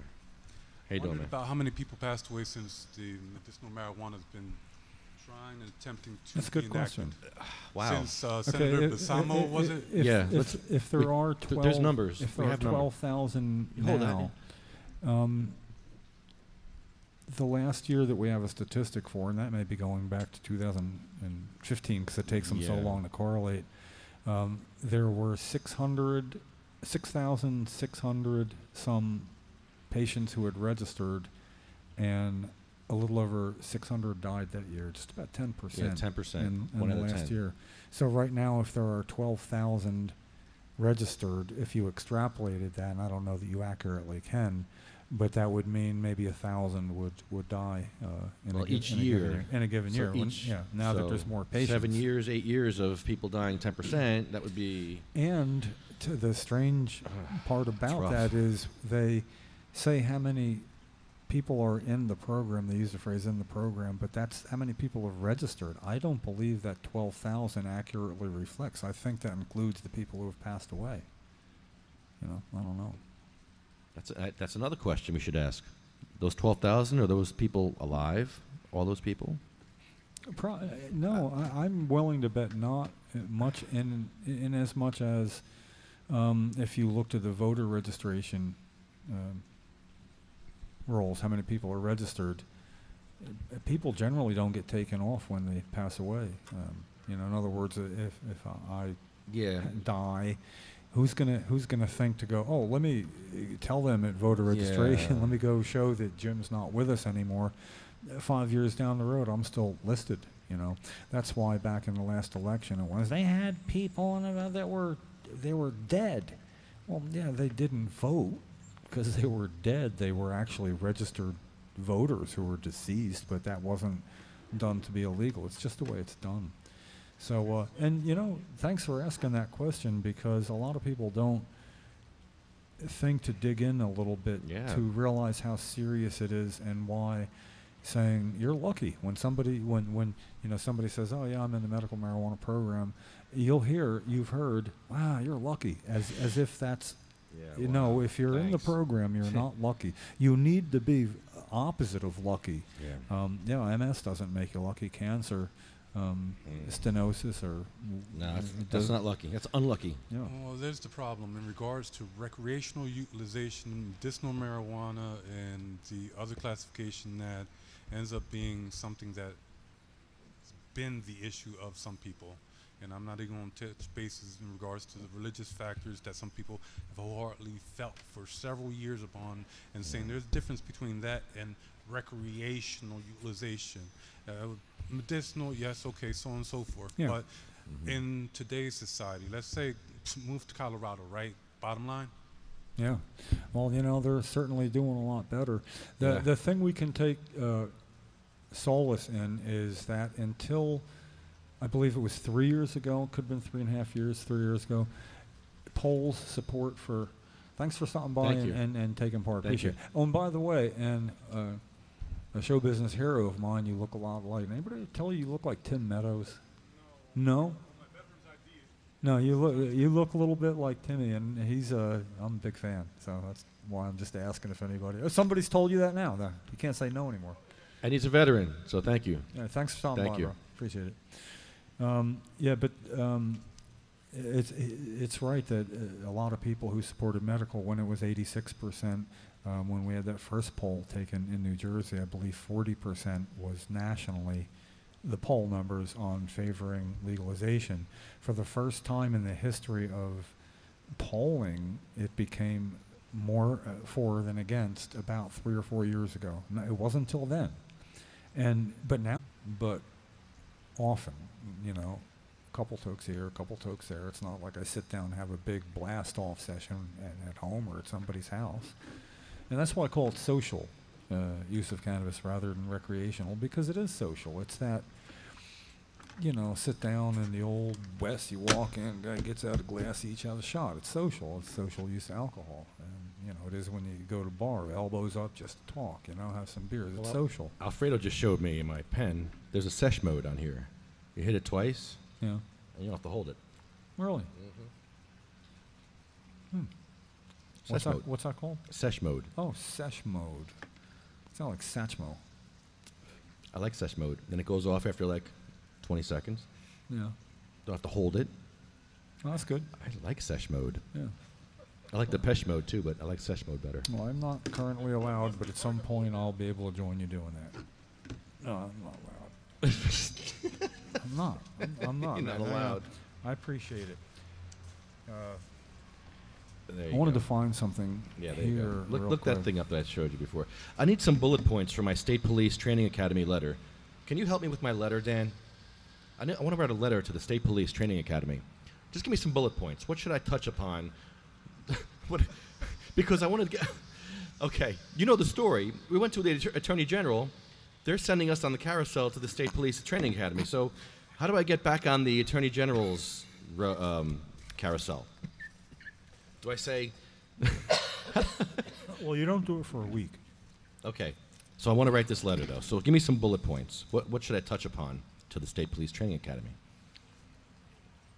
Is this to elicit an opinion or to help them with curriculum? Help them with curriculum, and I want to get a meeting with the Attorney General, because this is not going to solve the problem. Okay, so would that be two different things? I mean, you want to address the issue with the academy. Okay, well, they told me to write this letter. I'm just doing what they told me. Basically, I would ask, do they understand the current problem that right now the majority example set by the police stations you've been to, they favor the take the marijuana, cite the patient, and let the courts figure it out. Because you've heard that. You can go to court and tell them. Even when they're wrong, that's the easy way out. I mean, it's a Schedule I substance. Somebody's in possession of it, using it, smoking it. You know, they use the plausible deniability. We don't know exactly, so let the court figure it out. And Okay, wait, slow down. Court figure. Cite patient, that's with a C, right? yeah, right, yeah. Cite the patient. No, it could be with the S and then with the C. You cite the patient, and then you cite the patient. Yeah, but you cite the patient at the patient site. There you go. You actually, you know, you could find a way to do that gonna and let do them that. know was that pun intended or not. Pun intended. Yeah. Get it? You get it? So, no, basically, want to know if they're aware right. of the problem, which you can aptly Yes. demonstrate, Let the and, court figure it you'd out. like the opportunity to do so. In other words, if you aren't aware of the problem, I am, after visiting over 60 police stations. 70. Okay, over 70. 70 and O. With video, One was. I can demonstrate the problem if you're not already aware that generally speaking, 9 out of 10 do not know what to do. I mean, Yeah. would you say that's Yeah. about accurate, about Yeah. 9 out of 10? And that you found the one, I forget which it is, the police were very well informed, Parsippany. told you, well, actually, there was changes made in 2014, and then again in 2016 or something like that, and you asked them, they said, great, let me ask you guys something. Did somebody send that information? Did they get that information to you, or did you have to seek it out? And they said, no, we had to seek it out. Right. They said that. Now, That's a problem. You need to find that and say that even when they do know, it's not because they were advised. Right. That wasn't Parsippany. I don't know where that was. Yeah, this is why we Recent. This is in the last year, I think. That Yeah, one. because I think he used 2014 and 2016 as examples, you know. So that would be it. And well, look, we do have our Ken Wolski. Our face. Our Yes. face has shown up. We Yes. already. You got to go back and look at this podcast, man. You got all sorts of credit for Yeah. all the stuff you do. We went off on you in a good way. Yeah. Thank We you. went off. Yeah, on you. I caught it, but yeah, I heard that. I had static for a while. That's why you heard me be quiet for about a minute. I was freaking out. I hope so. If there's static, please let me know, because I can't hear it unless I'm. It did. The static. Here. This is me checking the static. Stuff you do. We went off on you in a good way. Yeah. Okay, no static. So when you hear that happening, I'm checking for static. Sorry. Well, thank you. It's always a pleasure to be here. I'm here today with my old friend Earl Simmons. Hey, Earl. He's been living in Colombia for quite a while. And wow. So it's different drug laws down there. I understand Wow, it's I pretty know- much I know decriminalized nothing in. about that. Yeah, pretty much decriminalized in Colombia. Here. What's that? They've just. Okay. They've just. We're working on establishing the Put use put of these on. medical Enjoy the marijuana. show. And, In Colombia. In Colombia, and what they're thinking is that they're going to want to try to jump on the bandwagon while they can, because with more and more places legalizing medical marijuana, their thought is that they've got the ideal growing conditions. Oh yeah, Colombian gold was standard back in the day. Yes, I remember that. 60s and 70s. That was the One most thing I've highly- ever some of seen the about most- Colombia shows stuff grows there. It's like, you know, like jungle. Where we have the one negative drug use that we have a problem with. Kenny can say the name. I can't. It's too long for me. But was it scopolamine. Scopolamine. It's a terrible problem down there. What they'll do is they refer, instead of using the word criminal, they use the word delinquent. They say delinquents. Delinquents just robbed this person, or delinquent.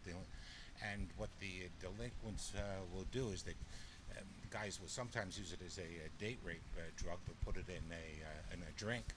But the worst problem is that it's I guess it's a hypnotic. It's basically a hypnotic. And from the last reading I did of a online paper called the City Paper, is that this thing was actually developed by, guess whose government? Come on out there, people.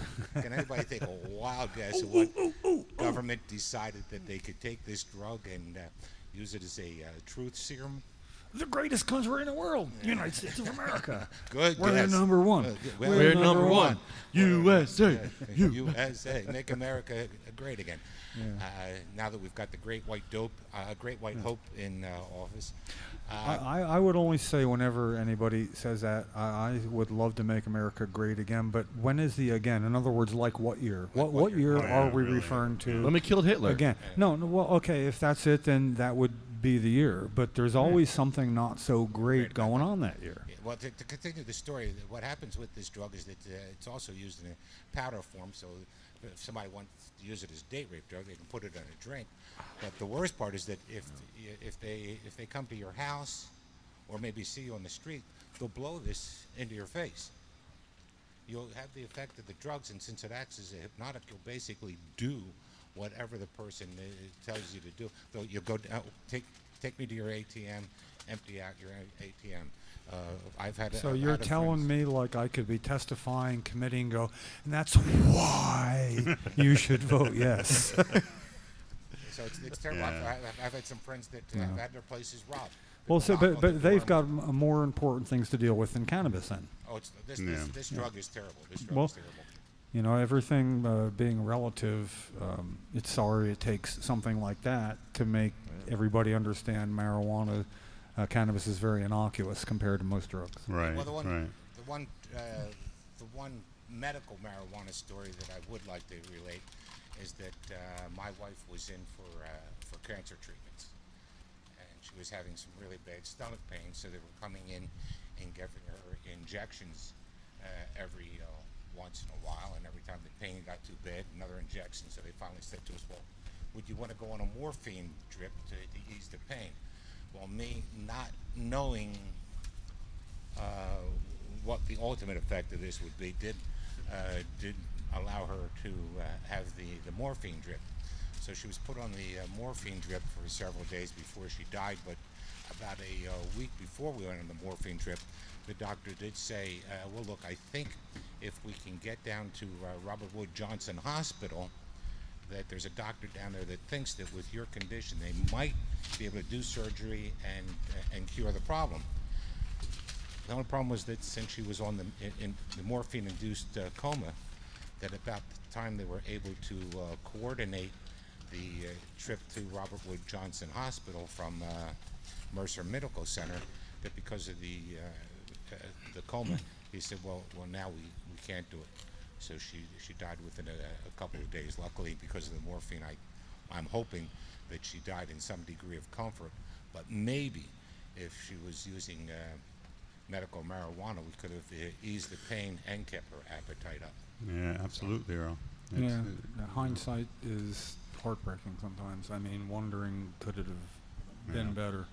And, you know, morphine will do the job.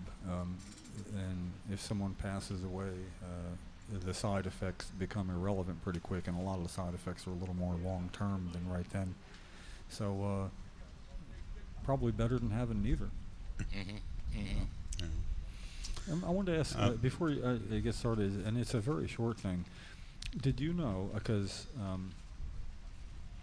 turns out I'm about to become a patient myself in short order, and I went to the Department of Health website because I noticed that out of 20 things, one was, where will a qualifying patient be able to smoke medical marijuana? And my disappointment that it had two lists, patients may not and patients may not. It didn't, it says where will you, and then it says where you may not.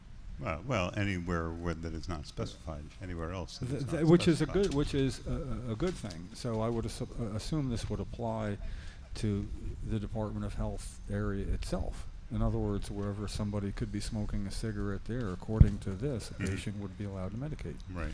So what does it say, Jim? Well, I mean, basically it's the Smoke-Free Act. Other than that, not operate, navigate, or be in control of any vehicle. School bus, private. It says patients may not smoke in a private vehicle unless the vehicle is not in operation. So that's the only specific thing there, and that was a disclaimer. Parks. What that says basically, if you were in a car in their parking lot and it was not in operation, and for good measure, I would always suggest put the keys in the glove box while you're doing it, just so there's no ambiguity. Because if there were to be, and I don't mean a podcast, just a good old-fashioned, a nice little hold up a couple of signs to the commissioner that we'd really appreciate a decision sooner rather than later on adding the indications. Just, not very.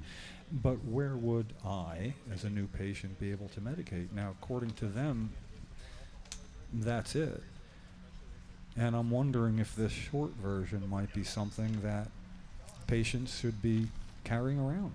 I mean, that's the entire printout, and it would seem like even just to give that, I mean, the regulations, the guidelines are voluminous compared to that. Yeah, it's pretty clear, and that's a pretty good summary of where you're not allowed to smoke. Patients don't have time. And so to me, it seems starting out with the citing the clean air considerations, that they seem to be saying you can smoke where people smoke cigarettes. Yeah. Unless otherwise indicated you can't. I mean, Right. somewhere it would be, Yes. like at You may not have time to whip this out before a cop arrests you, though, and say, "Hey, wait! Nope, I'm sorry." T-shirts. Seriously, front and back of a T. I don't know. I'm just saying. Laminates, cards on your neck. Maybe? And I actually looked it up because I wondered, okay, what if, and it's a good question. And the last time we had what would be an informational protest there, I think you were there. It was before the podcast. So in 2014, and they were okay. I mean, I went down. They said, "Here's where you can," and all. It's like, we're not looking to cause trouble, but we don't have a good place here because everybody else was already permitted where we wanted to be. And it just seems appropriate to do something like that again. Not specifically the podcast, because I don't think they have electricity there. But if we could do that once, I'd like to do it again and hand out information on why it's important. And that we would hope that with the recommendations already being made, that the commissioner would already have been on the job looking into it, even though she doesn't. Yeah, no, you should be able to smoke there. So that was a podcast with Jenny Storms when she was there? Yeah, well, or the protest, rather. Yeah, the protest, no podcast. That was. Right. Yeah. So that was within the first 10 weeks we were doing this in 2014. Right.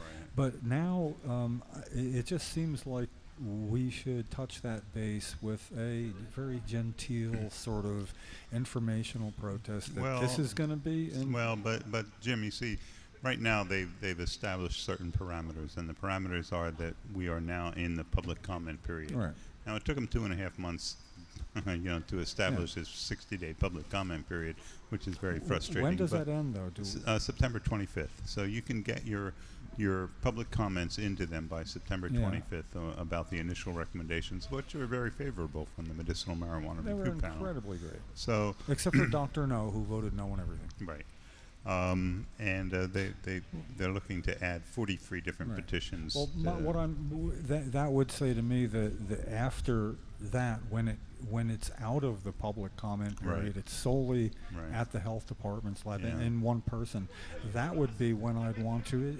I'm not talking about chanting and stuff. I'm talking about just the awareness that this is where it lies right now for all these indications, and if they're going to be approved, and you're going to do it now, and encourage. Obviously, you don't need to have them all at once. I mean, if out of those 43 approved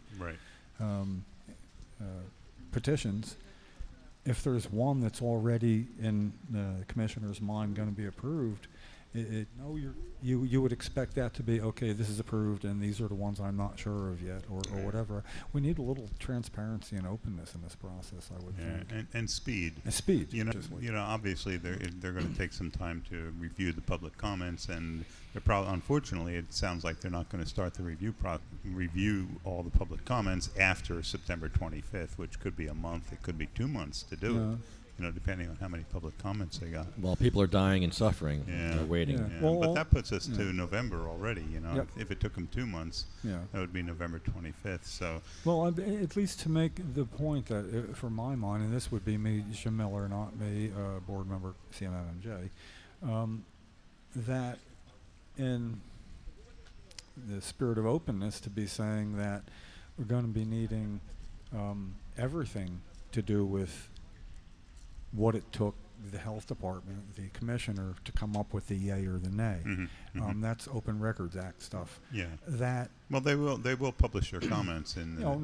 But I want to know how many days a week they worked on it. I want to know. I want to know what sick and hurt and dying people kept waiting for. There may be very legitimate reasons. I mean, this could be a lot of looking into, but this should be the biggest thing on their plate, especially considering opiate abuse disorder, would indicate what their number one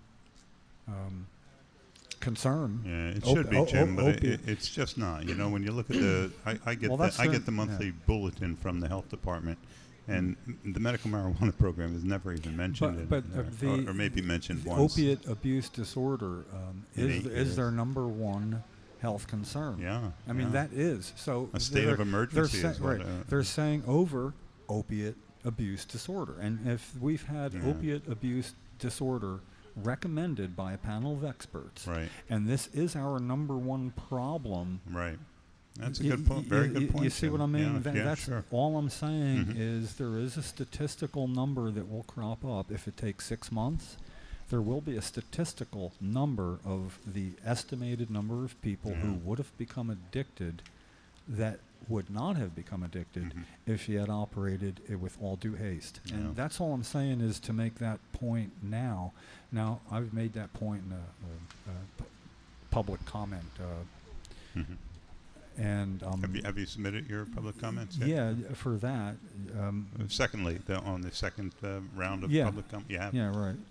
Okay. But it's not. I'm feeling it's like not good enough. It's like I want to publicly comment my public comment. Submit them for an op-ed to the Trenton Times or the Burlington County Times.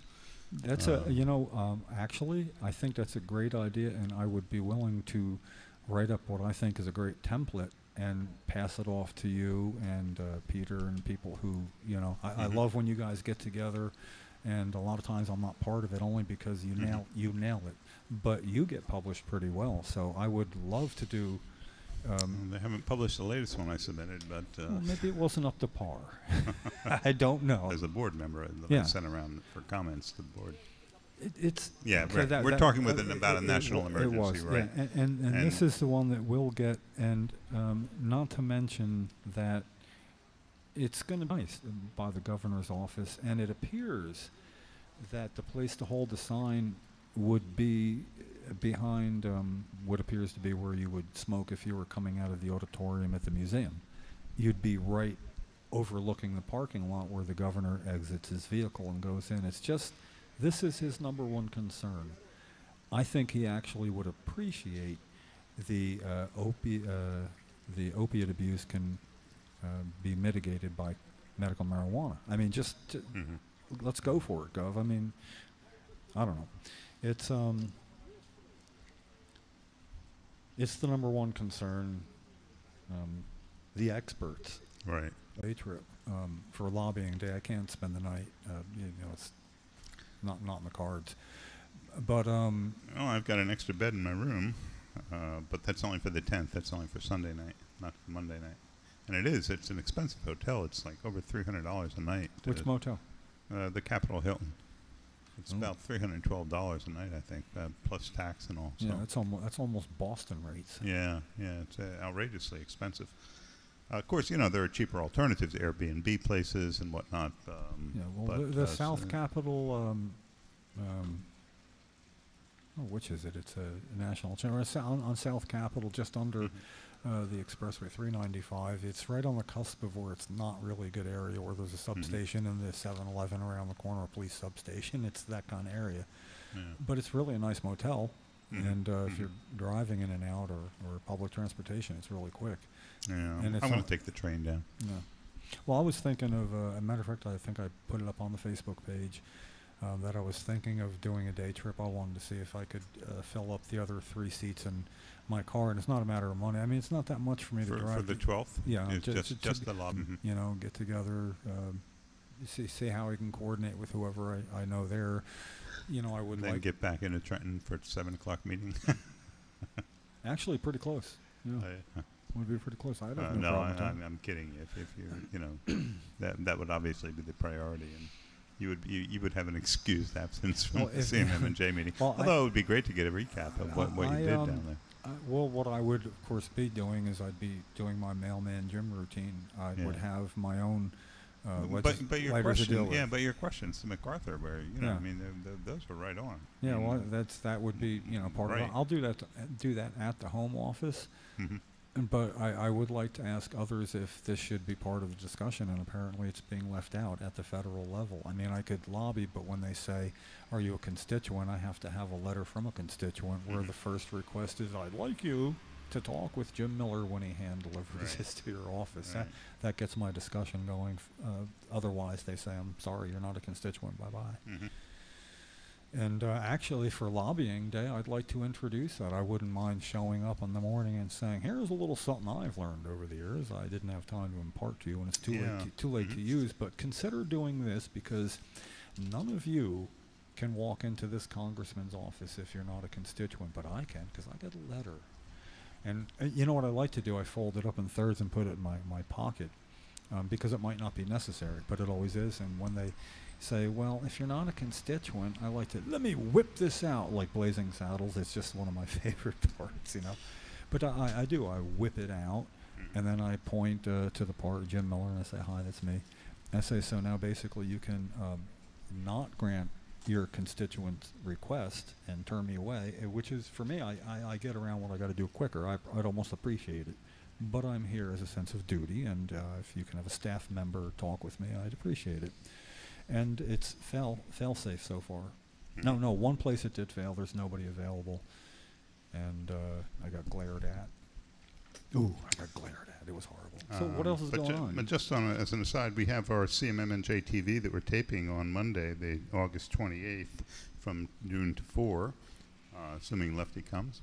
And nothing goes on without Lefty. But I just found out today that Senator Cory Booker is not going to be there.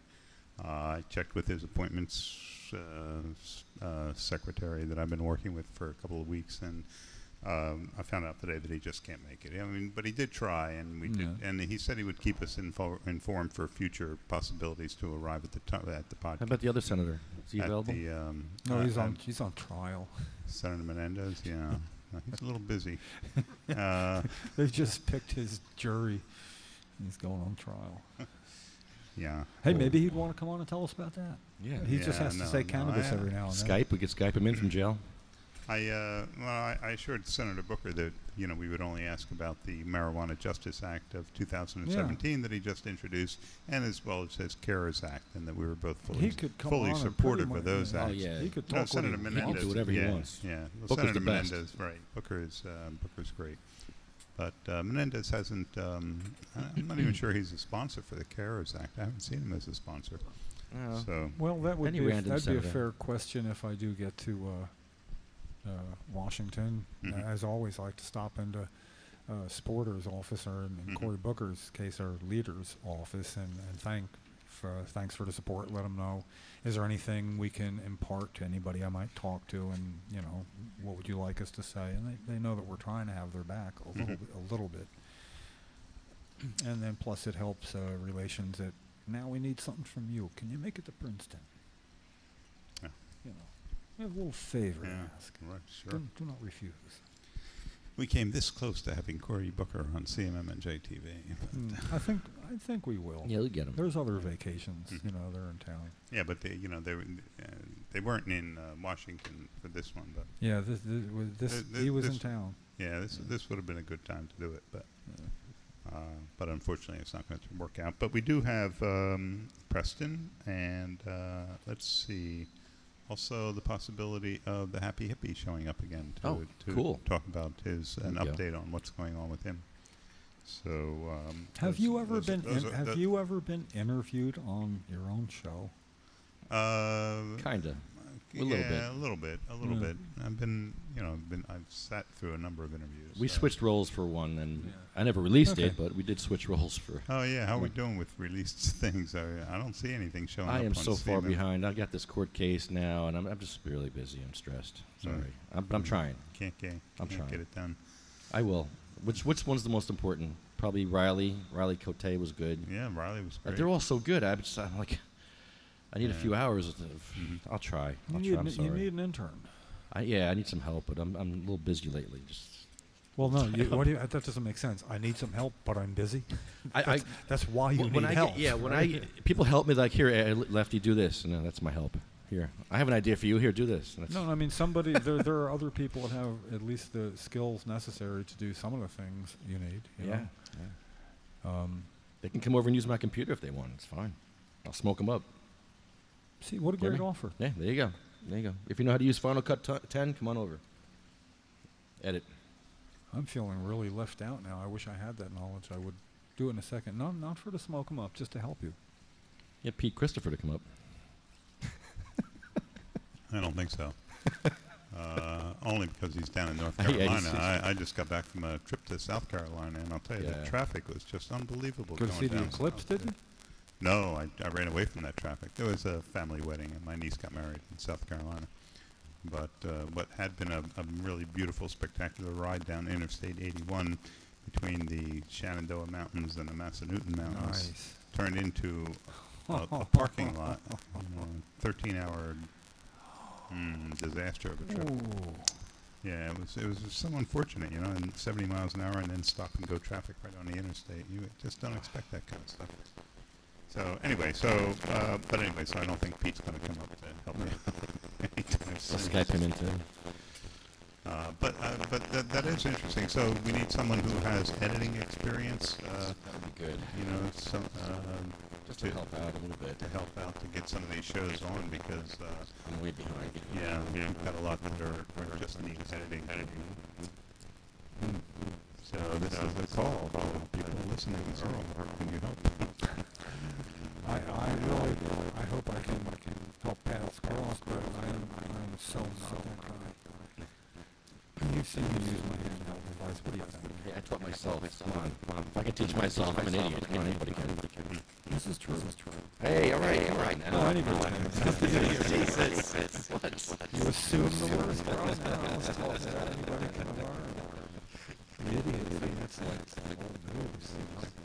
Oh, I'm twice the age of you. I mean that nicely. Not myself. So did you talk about Peter's meeting with Compassionate Sciences? Can we talk about that? Yes. We did. I brought the Peter's review. Yeah, that's Peter's review. Oh, please read this. This is the best thing ever. Is there anything out of that you would want to point to? Can I say it? There's some really good stuff on here. We brought Peter's review. I thought it was stellar.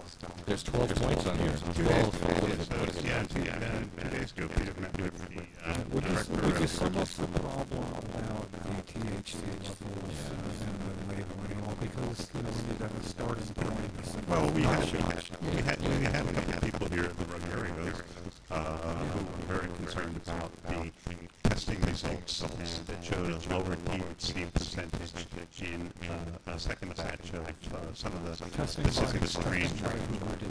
Well, it's the state of New Jersey that's testing. Not the dispensary itself. No. Department of Agriculture. Yeah, Department of Agriculture. How often do they test it in the ballpark? Well, what does it say here? The grower says there's a chance that you can... Well, my point was... Twice a year? Yeah, it's like a crop. So anyway, testing that the state did showed a lower level than was on the label, pretty much. Yes. Yes. 10% less. So, now, everybody says that, well, obviously this shows that there's, a discrepancy in the testing, and that this second batch was not as strong as the first batch. However, that's just an assumption because the testing could have been wrong in the first batch, and the second batch could have been accurate. Back when I worked in the ICU, CCU, right? When I worked in the ICU, CCU, we always said, do not treat the lab results, treat the patient. So if you get funny lab results, but the guy looks okay, you're not going to give him all kinds of medicine and treat the lab results. One of your inquiries that I remember was, have patients been noticing different, did you notice? Right. Different, which is everything. Right. I mean, what was your experience with this? Was there something like, oh my God, this is... I still heard. Yeah, right. I'm not getting the expected result from this. And we haven't heard it. It was all a question of lab testing. So it did bring up the question of lab testing, which George Wolski went over in some detail with Peter. and corrected some misinformation, then gave out some very good information, I thought. Well, first of all, the very fact that he held the meeting and was open and candid. Who else was at the meeting? Who else was at the meeting? All of his directors. It says Pegida, Ross, Jordan, and Nate. Directors, this would include the head grower. Right, the patient manipulator, the grower, the processor, and the lab director. So everybody involved in the process was at the Yes, at this meeting with Peter. That's got to be the good start. Very good start. Absolutely. Which it's not the way we get treated and be shown a seat to the table with everybody else there. Right. Actually, trying to come to a conclusion. Right. If the Department of Health treated us that way, we wouldn't be here. We wouldn't be here. We'd be doing the stuff that we need to do for Christie TV. Well, now some dispensaries, at least one, test their own flowers, but Compassion Science is the number one bullet point. They do not do internal testing. Their HPLC machine is used exclusively to test the extract products. That's the first bullet point. Yeah, and they don't do their own testing. They have to buy more equipment and hire personnel to do it. Now, and there are certain issues that they dealt with.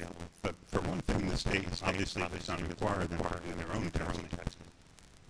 And of all the things that the state requires them to do, as the state requires more things for the agencies to do, this brings up the cost of the marijuana, the product. So, if it was going to require their own testing, it would probably raise the price of marijuana for one thing.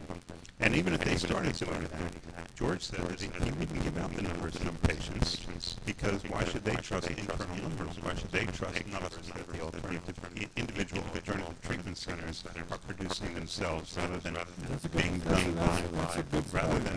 by an independent lab? It's the normal intuition is your own self-governing like that, and then you announce the results.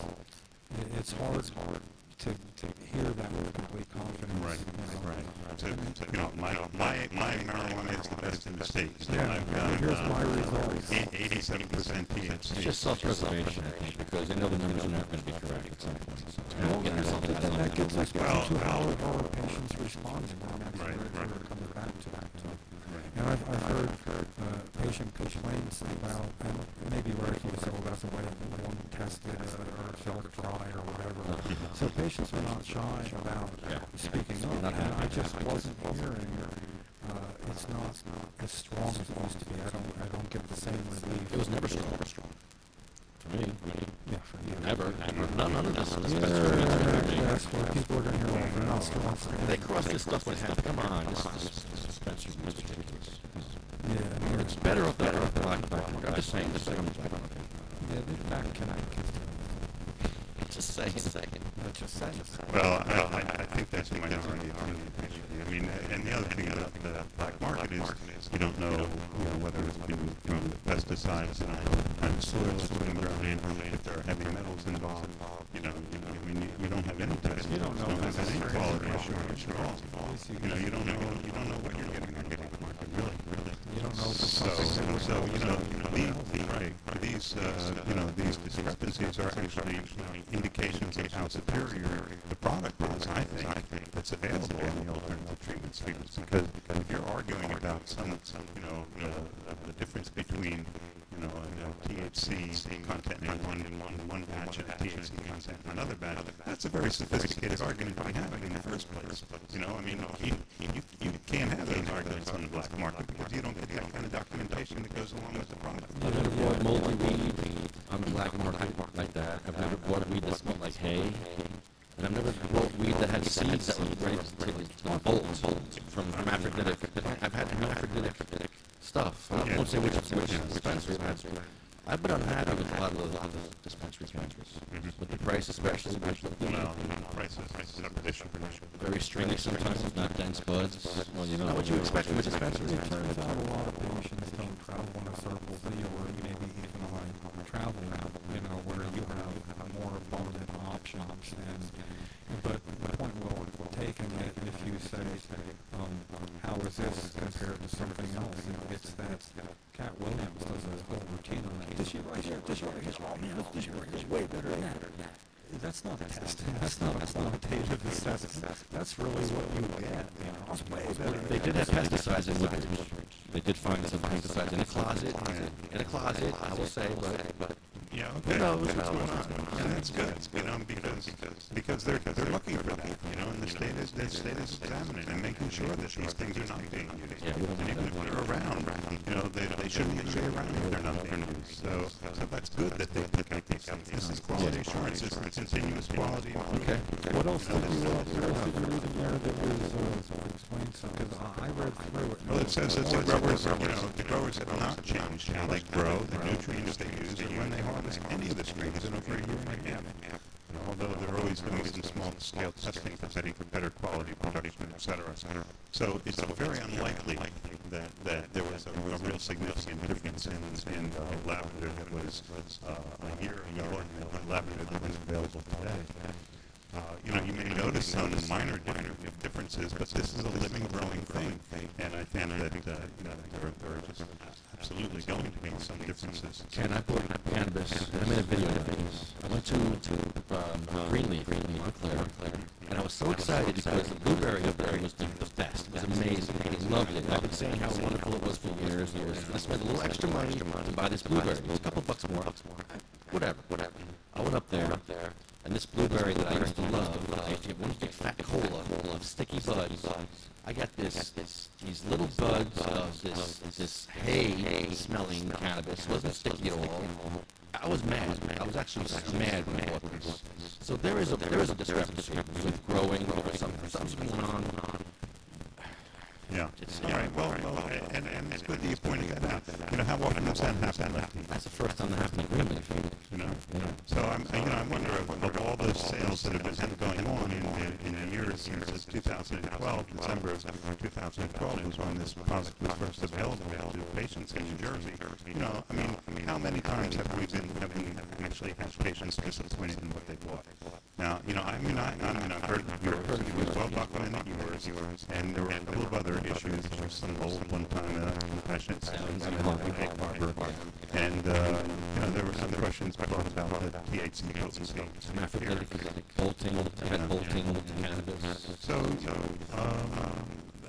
you know, the fact that we can point to the problems here is an important thing. It's an improvement. It's a way George. Hey, George. It's work to do, George. I like George. He's a good guy. This is what continuous quality improvement program is all about. The way they invited Peter himself, and said yes, but the people that they had available and the information that he wasn't able to get, it seems open, a little transparent to everybody else we ever deal with, including our friends and the people going the same way with us as legislators. Work with us, but sometimes their work is not transparent to us. It's like we don't find out things in advance that we could have been better prepared for when they're going to make an announcement or things like that. But George does. I mean, you know, he does keep us in the loop, it seems like, and when there's concerns. Right, and he's able to comment on our Friends of CMMJ Facebook page, too. Yeah, and George asked that patients report problems with strains and package weight or anything else to the staff so that they're aware of it, you know. So some, but many of the problems, you know, the ATCs have to follow the mandates of the State Department of Health, would be the only ones who can deal with any of the issues. But you know, just having that meeting and being open to, you know, to the complaints is it's comprehensive. It's a good process, and for the customers that Compassionate Sciences sees. Yeah, and combined with Kevin Harry being able to elicit responses from the Department of Health, between Peter being able to getting information where you do, we have advantages we didn't have last year. Yeah. or the year before. Right. I mean, Right. it, And so, it's so we should be encouraging more alternative treatment centers to act like this, and to be more forthcoming and to meet with us to address our concerns officially. yeah, Julio. Julio. Private joke, but it takes too long. It's a good one, though, right? I know. But thank you, Peter. Yeah, Peter, Peter, wow. Peter did great What a work great job. and a great summary too. Yeah. too. Yeah. Not surprising, though. This is how he is. This is what he Yeah, does. Yeah. Yeah. Mhm. Very Mhm. smart Yeah. guy. We gotta- Proud to have him as a board member. We got Stephen we and do Jay. have, we do have a good team. We were talking about that earlier. Same thing. Mhm. That's when we were bashing you with kindness, with laudatory remarks, that we were serious. So yeah, we do, and things are not ever going to go fast enough. They're never going to be perfect. They're never going to Right. be good enough. I mean, I'm talking about for me, but I for one refuse to not acknowledge all the good we have when I see there's patients not here today, but having their little circle out there where they're allowed to, Right. and the way we are able to operate. We've made big improvements over what was basically extremely flawed law and with flawed regulations when it came out. And to our credit, we stay with it, and we show up. And when they have any kind of regulatory oversight committee meeting, we're going to be there. I mean, we take part in the Right. process on two levels. One, the one we are allowed to, and then we kind of force the issue at other times when we need to. So, And that's so, Jim, you really should post your comments to the public comment period that you submitted to the Department of Health. I will, So, yeah, good. So, well, you may spur other people to submit other comments too. And I know Dr. David Nathan, who came to our last meeting, he gave a very good public comment summary in support of chronic pain as a qualifying condition for marijuana therapy. And Dr. David Nathan made himself available and stopped by to Dr. Medvedovsky's opening of his Princeton office. Oh, Yeah. how nice. He was there as well, and so was George. So I mean, it Ah, was fun oh, to how see about all that? three of them. Yeah. As, Yeah, I was invited to that, but I was out of town that day. I couldn't make it. the new influx of patient potentiality. Mhm. I would have a good, Yeah, good good. reason Oh, to good. talk points to anybody. So Did you take any photos? I didn't see yeah, any. yeah, I got some. Yeah, oh, good. Facebook? Yeah, I didn't put them up yet. I'm going Oh, to. okay.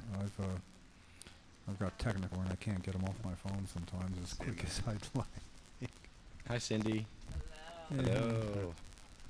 So, Hi, guys. Hey, Cindy, hi, Bob. Hi, Honeybee. what's up, Bob? And yeah, you're coming in right at 2:01. What are you coming to help us pack up? Hey, Bob. How you doing, buddy? Good to see you, man. Love to see you. All right. I can't hear you. You're off the mic there. And also in the new office, there's the big picture of Tuffy and Ricardo. Oh, yeah. It's really nice. I understand Yeah. she cut the ribbon at one of his previous offices.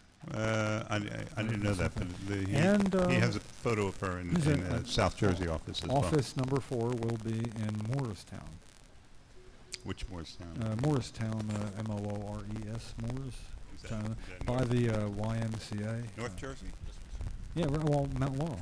Oh, Morristown. Morristown, oh, yeah. right next to Mount Laurel. Mhm. Oh, Moorestown. Moores. Oh, not by me. No, not by you. Not Oh, Morris. that's right. There's Morristown. Morris. Don't worry, he'll be up there. This is a man that wants to have his patients not drive so far. So. What, Andrew Medavsky? Yes. Yes, I thought it was Morristown. I want him as my doctor. Morristown. Sure. They got Turnersville. Turnersville, right. Put that on the Princeton is the Princeton, new one. he just and, opened. I don't know where the first one was. The first one's in Blackwood. Blackwood. Yeah, and that's where I was going. And I think he told me he was opening in Morristown. Morristown, down by Morris. Mount Laurel. Right. Yeah, that's where By I the live. YMCA. Moorestown. Yeah, I'm see. going to switch back because, well, I mean, I might not. I'm with Dr. Matthew Lesnowski, very, very good doctor. He's with RA Pain Management also. He's my new medical marijuana doctor. He's closer to me. Blackwood's 45 to 50 minutes away, and this is only 20 minutes away. That's an improvement. Yeah, so. Hey, when I'm wearing one of these stupid visitor tags, somebody tell me, all right? Oh, no. Oh, I For think the it rest looks- of I forever. think it looks I like great it. on Were you in the State House Makes you look today? important. No, I got to go get the permit each day. Oh, I've been, yeah, I've been that's right. wearing it the That's entire You know, podcast. I got an What a doofus. appointment for the 29th. The 29th, I got an appointment with Cory Booker's office. We're going to go in there with Ricardo's coming. And Chris Goldstein's giving us all the stats. So Bob's going to come, and he's going to talk about the statistics and, you know, with people getting off of marijuana. I mean, getting off of opiums with marijuana. And I'm trying to get off a marijuana charge. trying to get off of marijuana charges. Nah. So anybody who has any stories that they would like. I have a story. Yes, do Yeah, you? I was at Cory Booker's meeting. I know. Well, you should I'm write it down, make it personal, and Oh, we I can't will, talk about that. No. I will bring it with my We're package not going. on the 29th. No. We'll discuss the arrests, the improper marijuana arrests in the state of New Okay, Jersey. well, of there's medical something I would like to touch base on, that we do need patients who have had interactions with police who didn't know exactly what to do. What's going on, but they're not really correlated. Like Anthony Poole, traffic stop, he has marijuana. How'd that work out? I'm not, not talking about people like us or you. There's just people who have. I mean, you know what's going on, and we need to have real testimonial, quick stories that works. Well, Lefty's proven time We and don't time have again it. that police don't have any I idea. know, but we They need to be need other educated. actions, not by activists, by actual patients who aren't activists, and we need to be able to reach them somehow. And say if you've had where you've been cited and you had to go to court to get your medicine back or anything, we need a summation. I mean, this is real stuff, and it now- doesn't take many. We don't need hundreds. We need half a dozen. Well, there's a lawyer, I forget his last name, he's a friend of mine on Facebook, Don. He does lawsuits or whatever, civil actions that people that have been arrested for marijuana. And? Free. Free. He'll represent All right, them I need his free. number. It's up on my site, the Friends of the Activists Okay. site. You know I'll be which one. calling him. Yep, call him up. I put his advertisement up there. He advertised that he will help marijuana patients, in any state, I believe, but he's in Delaware. So he'll represent anybody for free if they're having problems with the police. Interesting. Yes. Oh no, it's the F2. I thought you knew that. So I want to thank CMMNJ, the Coalition for Medical Marijuana New Jersey. That's Ken and Jim and the whole crew. Doing wonderful work. Peter Rosenfeld. All those guys. The guys rock, man. The guys are really awesome. Here, a little shout out to Compassionate Sciences here. Some Nice. We are at the top of the thank you list, though. We're at the top of the thank you list. This is the 2:05 hour. This is actually segueing to thank yous, credits, sponsorship, Hey, shout-outs. I went to 70 police stations and did not get arrested because I have a cannabis card that CMMNJ helped me get. 70. And that one loss, I'm going to probably vindicate that soon. So. Hey, but you didn't go to the police station. Yeah, I didn't do it right that You didn't do time. it right. So Didn't do it basically, right. the 70 times you did it right, you were protected. The one time you wasn't acted prepared. out. You were acting out all right. No, I actually, didn't think about it. I just That one time you dropped a vial of cannabis. No, Vile. but Yeah, that's the time he acted up. no, it was also the one. Threw It his was head. the one time he. It was the one time he didn't walk up to a policeman Yeah. and say, "Where can I do this?" Yeah. So it started with him not doing Yes. that. That rolls downhill. You were in Could have been compliance. avoided. Wasn't. But in my heart, no, I'm not picking on you. I'm saying that it was an oversight. It You're was. right. It was sort of like, I'll just do it. 70 times, 69. Why Make should, a mistake. why should I have to ask permission?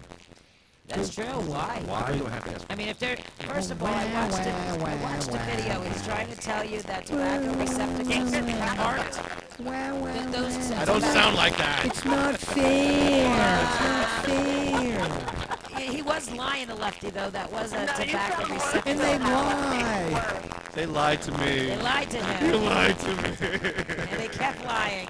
Stop it. He's like, you got to. But anyway, thank thank you for thanking us.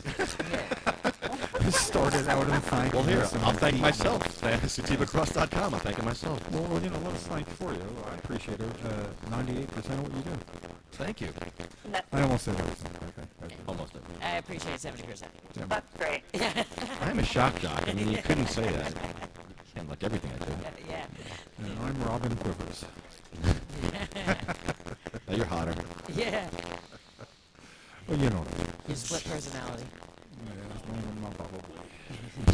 MagicalButter.com. We love MagicalButter.com. I just made some tincture for Michelle. Michelle can't smoke right now because she has pneumonia. So, yeah, she can't smoke. So, we made some tincture for her. Magical butter. And Makes your recipes better. It was great. It puts her right where she needs to be. So, because she needs quick. You know, she can't wait an hour for an edible or 2 hours. She needs, you know, like how Cheryl used to do the tincture. She needs quick relief. Yeah. You need that. So that's She what needs a bag of chocolates and some coconut oil, and she can make them real quick. Ariel On's waking up at 1:30 in the afternoon. Wow. Yes. Tony's going to do a Tony, commercial what for commercial? everybody. Are you going to dance? Can you sing and dance? Can we watch you dance? All right, Yeah, so here we go. you can dance. Hey everybody, this weekend, Saturday, 1 o'clock in the afternoon, Tweed Sensorium Party at One Commercial Arts Center, I believe it is, in Philadelphia. Check out the Sensorium, check out Tweed, Solar Circuit. It's going to be a good party. $2 from every advance ticket sold, which is only $20, I might add. Goes to Rock to the Future, which is a great foundation for children and music information education. And that's how it's done. Okay, also shout out to New Hampshire Cannabis Freedom Festival starting on August 25th through the 28th. Come in and watch everybody out there. We're going to be getting in a lot of trouble, having a lot of fun. People are running around naked with just body paint. Oh. Bouncy balls bouncing off at each other. It's gonna be just you said it like it's a good thing. Happy Daddy products. There may or may not be naked people at Tweed's party, I don't know. Oh, she says there will be. Will be. She's planning on it. After party. She's planning on it. After party. I got a problem with this next one here. I got a big problem with this. NewJerseyWeedman.com. And we touched on this before, but he's got 60 more days added to his sentence just because. Just because? Just, yeah, it's a life. It's just your life. Man, he's not smoking a golf. They're ping pong balls. They don't play golf in prison, do they? What should I call it? It's not a sentence. What is it? They play golf there. It's a prisonership of political means. A printership. He had to get a business license in prison?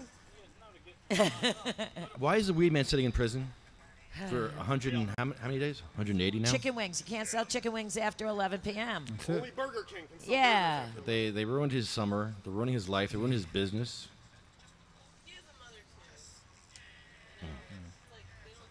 Yeah. Yeah, and he has cancer. He's in jail with cancer. He's an American veteran. Right. Oh, yeah, yeah. Yeah, we forgot that. Yeah, they don't care. They don't care about veterans. No. Just proving it there. Nah. Well, they might not know. I wonder if he'll ever get out. They're just going to keep adding and adding and adding. No, he'll go. So what is the reason for this extra 60 days? Just because. Isn't there a reason? Did he... Stinky cats. Yeah, stinky as good cats. as that. Oh, She asked for it. Oh, I think I know why. I know His why. lawyer I do know quit, why. Do you so know then why? they added days because his lawyer quit. Now his Yeah. lawyer's working for the other team, so they added more days. Yeah. Yeah, he got caught. Yeah. Yeah, I thought I heard something going on Well, So, anyway. DavidVersusAutism.org, Blue Planet Biotech, Run New Jersey, medical-freedom.com. Get your State of Compassion flags from medical-freedom.com. Can of Sense, New Jersey Grannies for Grass, Tuffy's Fight. How's William Haney? William Haney. We should give him a call. Do we know? It'll be on his fax machine, though. You'll just get. Yeah. You know, I talked to him last. Would you I like didn't a talk to him flag? for. Yeah, last week. Talking to him Place last your order week. for flags. He's doing okay. Sounded better. We did, and Lefty and Tony donated through a GoFundMe site. He has a GoFundMe Yeah. site to help through things. He has very minimal cannabis intake. I mean, but it's regular minimal. It's not a bad thing. At least it's something, you know. But there's no real bad neurologic damage. To talk to him on the phone, you can kind of tell he's gone through something speech-wise, but it's not extreme. So I just feel bad that his stroke was happening at the podcast before.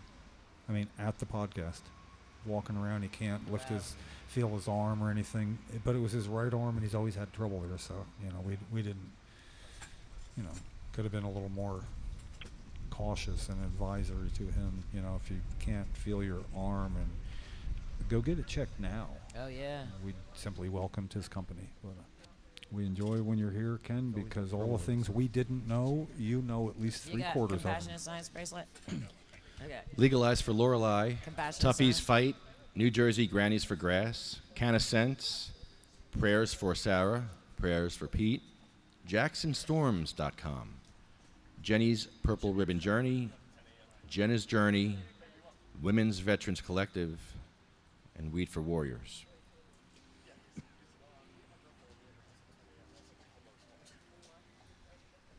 And we did not add William Buckman to this list. We're going to add him right now because he's not here yet. Oh yes, I was just thinking him. I was going to see if you forgot him. I was going to bring him up. You're going to put him on the list. Did you add Ella? She's And added, unfortunately. Oh. Hey, that is just... No new ones there's this week. No words. Thankfully. That we know. That we know. I'm sure there were a lot of people.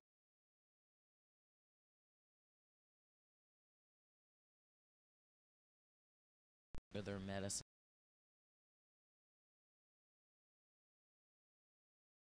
Okay, Bill Buckman, I'm sorry you're added to this list. Starting our list with Cheryl, though.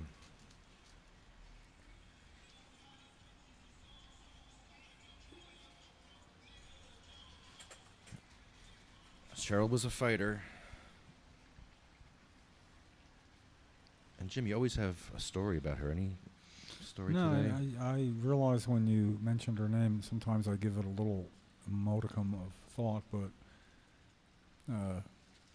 not really. But I would say, in its place of anything well thought out, that on October 10th, which is coming up not that far away, will be the 20th anniversary of her first civil disobedience from her hospital bed out in front of the State House, taking an illegal tincture. The reason for it, I would also show us how far we've come since then. Oh, yeah.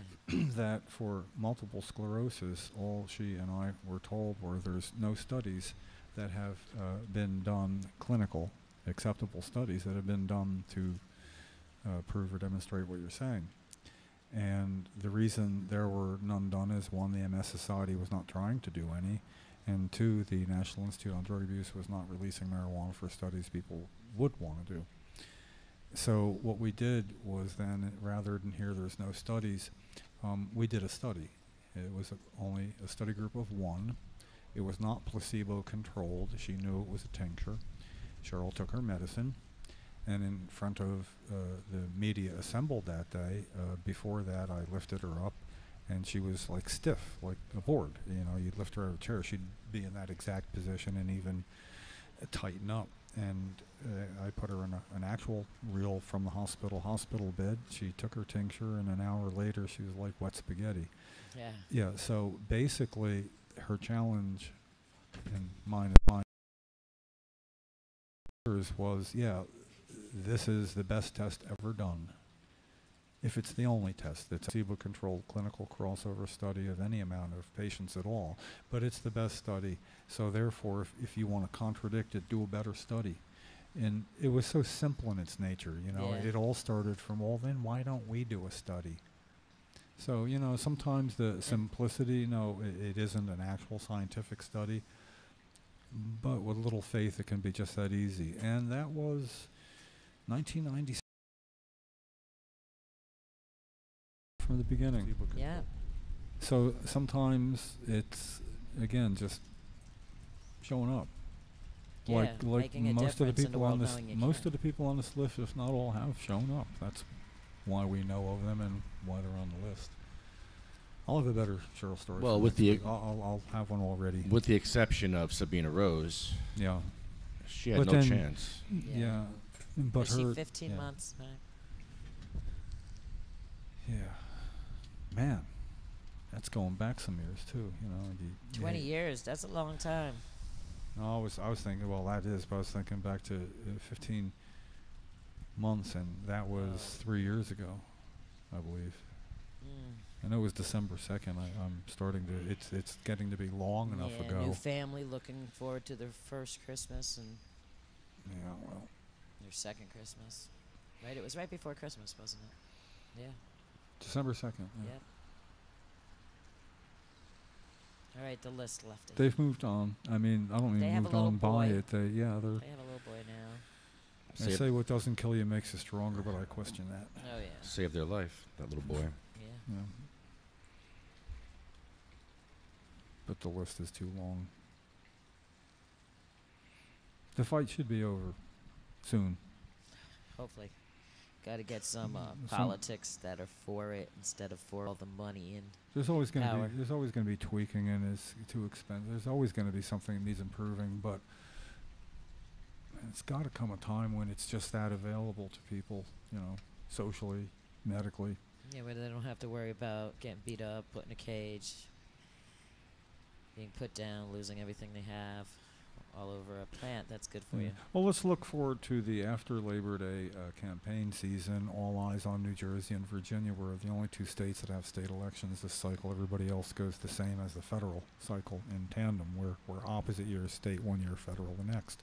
So we will get watched for certain issues to, you know, how we operate will be certainly national interest as far as the legalization campaign during the campaign that Phil Murphy will be pursuing, and how his opposition deals with that is going to be seen, and we get to play a part in that, you know. So we do get to play on the way out, all the way through that election, and then we're done, and we'll see if we can't get some of the players on the podcast. Well, I know, I don't know if you heard, Donald Trump feels it should be medically legal everywhere in the United States. Because he said so. Come on, I'm sorry. I don't want to talk.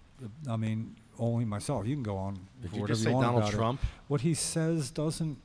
No, I mean read it. I read it yesterday. Okay, but even if you read it and he did say it, it doesn't mean that's what he's going to say tomorrow. It really doesn't. I know Or he's the a next day. psychopath. Or the next. Well, he's all over the Sociopath, charts. right? I mean, Yeah, you he know, is. I'll leave out all the serious accusations and just say Here's that, what they do. You know, here's what I'm for, but here's what I'm against, and not even over a period of time. Sometimes it's just a result of incredible turnaround. This is what he does. He says one thing, then he says the opposite thing. The media picks which one works better with whatever group, like say South Korea, North Korea. Okay, let's send this to North Korea. Let's see how he thinks about this. Who knew healthcare could be so hard, right? Yeah. I don't know. Who knows what the hell's going on anymore? The media, Trump. I bet he opens up a It's all- marijuana It's factory. all lies. Lies are truth. Truth are Right? lies. As soon as marijuana becomes legal, he's going to make a big So sick of mall. it. You know, our real hope is that he Have the is so Trump marijuana busy mall. in other areas and doesn't think this will give him some kind of boost. You know, it's just, if he keeps screwing up in that's- enough areas, he may not have time to really deal with the legalization issue. Not really. You know, businessman.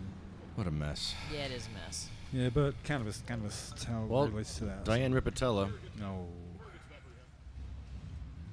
I bet Diane would have come to the podcast if we were having a podcast back then. You know, ALS, Lou Gehrig's disease, I think one of the scarier things going.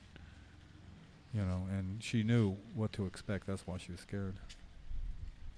I hate to say that. When somebody's scared before their time comes, it's nothing makes you feel more helpless than that when you can't help somebody. Well, and I'm sure she got helped illegally, but she did not survive to see it implemented. Well, I asked Alfredo how he was doing. He said he's scared. Yeah. I said, wait, Ella was scared? He's like, no, I'm scared. Yeah. Why? Being alone. Scared of being alone. I mean, he is alone. Yeah. I mean, he He is- feels alone. You know, you We need to get and him he couldn't down help here. her. He couldn't do anything to help her. Yeah. That's a tough feeling, man. Oh, yeah. Yeah. And it was over, you know, it was a significant relationship. You know, it wasn't like, you know, it's hard when it's just a friend. Right. And having had somewhat of a separation anxiety of a similar nature, I could tell him with all honesty, after everything I've been through and with Cheryl and missing her, I have no idea what you're going through, bro. I mean, you know, people will say, I know what you're going through, and once you go through something, you know, people think that, you know, and we don't know. I'm glad he came by. That's a good step, and he says he's coming by next weekend. And he always used to show up before Yeah. she got really sick. He used to, him and her used to come all the Yeah. time. Yeah. Take part, man. Well, it'd be good to have him back again, and he knows he's around friends when he's here. Those of us who didn't think he's a cop. It's funny that he said that, you know. Well, he had the look with short hair. He you know. did, and also walking around with all them cameras. Well, He had you know, one on his hat, one in his hand. Yeah, first time I met him, that's right. It's funny.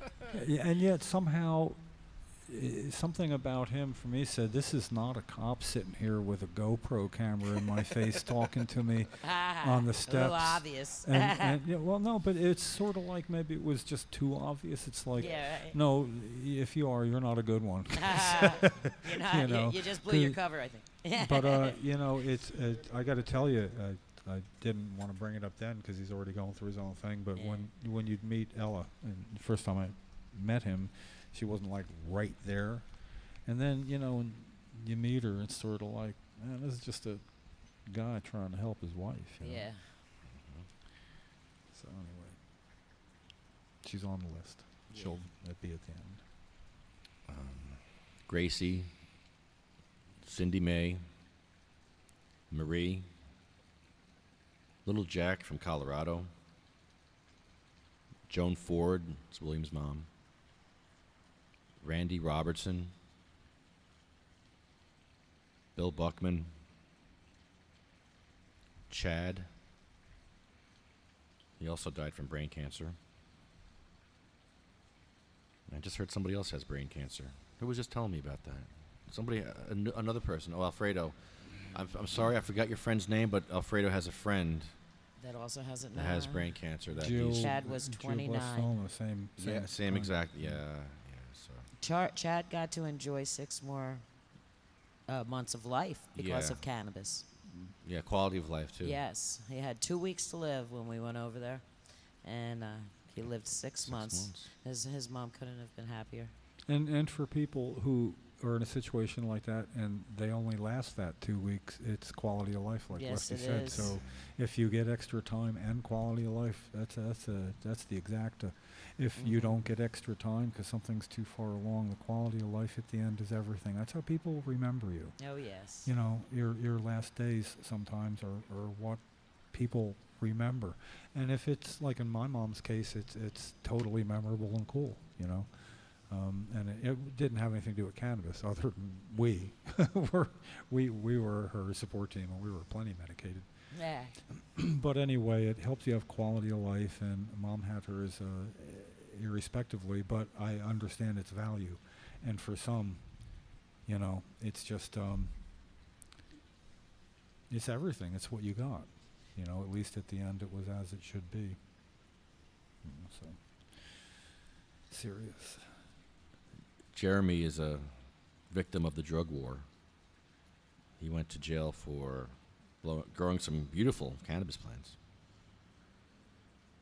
And put through the system. His whole family was put through the system. His life was ruined.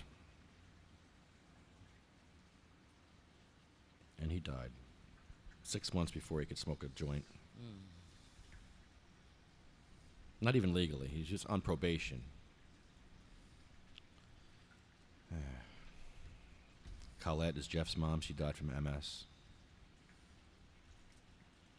Matt, Troy, Russ Perry,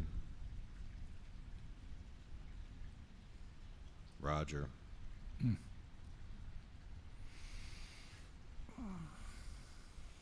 It's Jenny's dad.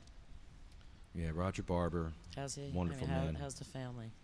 They're losing their house. Their Oh, family's that- in shambles. Yeah, I Everything's heard ruined. they're- Their they life's a can't fucking mess afford right their now. house, and that's- Anything else you want to know about their life? Yeah. Fucked up. Yeah, I heard it's really messed up. It's sad.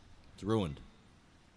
And here you know, her husband was a lawyer and everything, and now the family can't afford. She's getting out of the house because Roger's not there. So now Jenny gets out of the house and walks around the town. And where's Jenny? Where's Jenny? Oh, well, she's out somewhere walking around. Who Oh, that knows? happened once.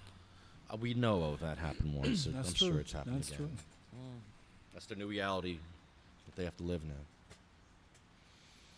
And, you know, that what really, really seemed to cost Roger was to the benefit of children who need their medicine.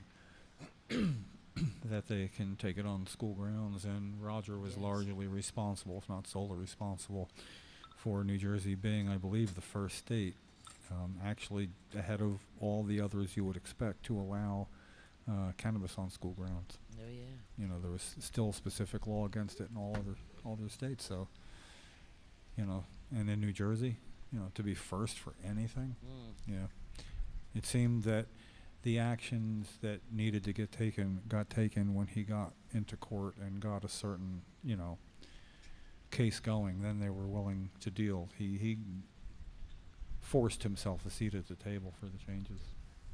Sure did. I miss him. Me too. I miss Bill Buckman while we're busy missing lawyers. Well, we're busy missing lawyers. Is that what you just said to me? Yeah, well, I mean, you know, it's like I think of Roger and then I think of Bill. It's like two lawyers who would jeopardize their practice and everything to do the right helping thing. our people. And, you know, with Bill Buckman, I mean, he came so close to losing everything when he took on racial profiling and on the turnpike in particular. And that was where he just burst on the scene that somebody would do all that. And he explained it to me. He said, you know, there's administrative costs. I have employees. I have an office to keep open, and this was a non-paying gig that took all my time, he would say.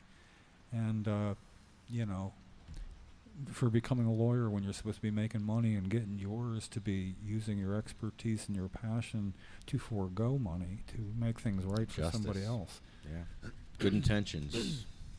That's the best kind of people there are. Yeah. Bill, the best intentions. Yeah, he cut me a break. The police were messing with me, and I needed them off my back. And I went to Bill and wanted $1,500. I said, but I didn't commit a crime. I haven't been arrested.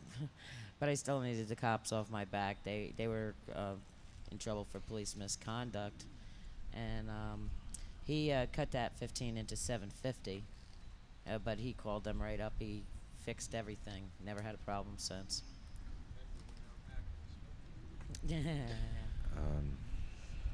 Jay Oleto died from an overdose last year.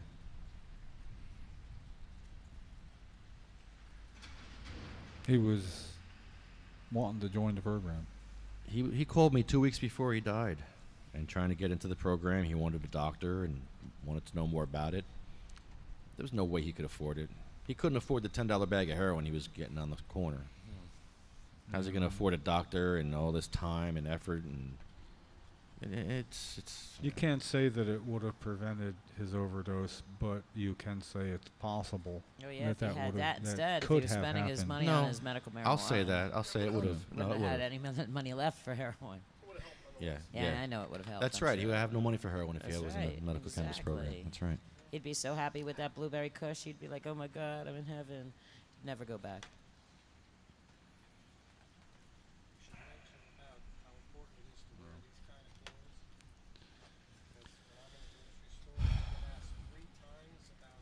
Tell me you're done with the list. You want to sit down? Ella Take the mic Bergman, up? Bagelman. How do you say her last name? Bagelman? Am I saying it right? Bagelman? Bagelman. Sounds good to me. It looks like it's pronounced Bagelman. Okay, bagel. We'll clear that up next week. But yeah. I hate that this list is getting longer. I know. Just people we know. Michael Dillon is Honeybee's son. He died from a drop seizure. 26, right? He was a young kid. Yeah, young kid to you and me. Young man. Yeah. I think we depressed Ariel too much. She's got to leave. Okay. Nah, they're not. I don't know. Who's that guy with Well, the then if we didn't notebook? depress you too much, we're not doing our job. Yeah, you should be depressed after this list. This is what You want we tissue? do. we depress people on should have purpose. tissues here. We drag. What we do is we swim to the bottom and we hold on to them. you Yeah. know, that's pretty We much do. what we Here's do, tissues. because we have price to pay ourselves. Wow, Now wow, he's wow. got a pizza. He don't got a. I mean, this kid was your age, Ariel. This kid was 26. You were at 25. Can you imagine having drop seizures at your age and having to worry about that and just living like that? And I look at Ariel and she's a kid. I mean, you know Sarah Weber from You are a kid. Kansas? She has drop seizures, and she's afraid to leave her house. Oh. She's afraid to take a shower. I can't, you know, how do you live like that? And that's what they have to live like. Horrible. Horrible. Was Michael afraid to, like, take showers and do stuff like that, or was he okay with all that, or? No, he wasn't afraid, but we were. We were. Yeah, right. He probably was annoyed by it because we kept on saying, "No, be careful. You know, don't do this, don't do that. Stay home. Don't go anywhere." But he was too independent. He wanted to do it all. He wanted to prove us wrong and prove everyone else wrong, that he could beat this. And he didn't beat it.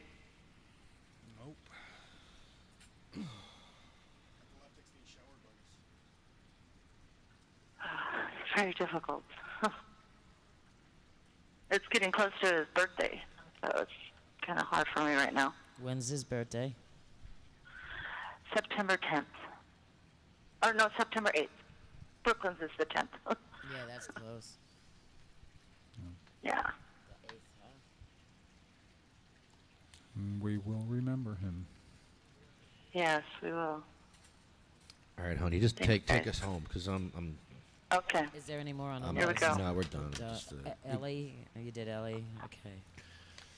Thanks, Honeybee. They shall grow not old, as we that are left grow old.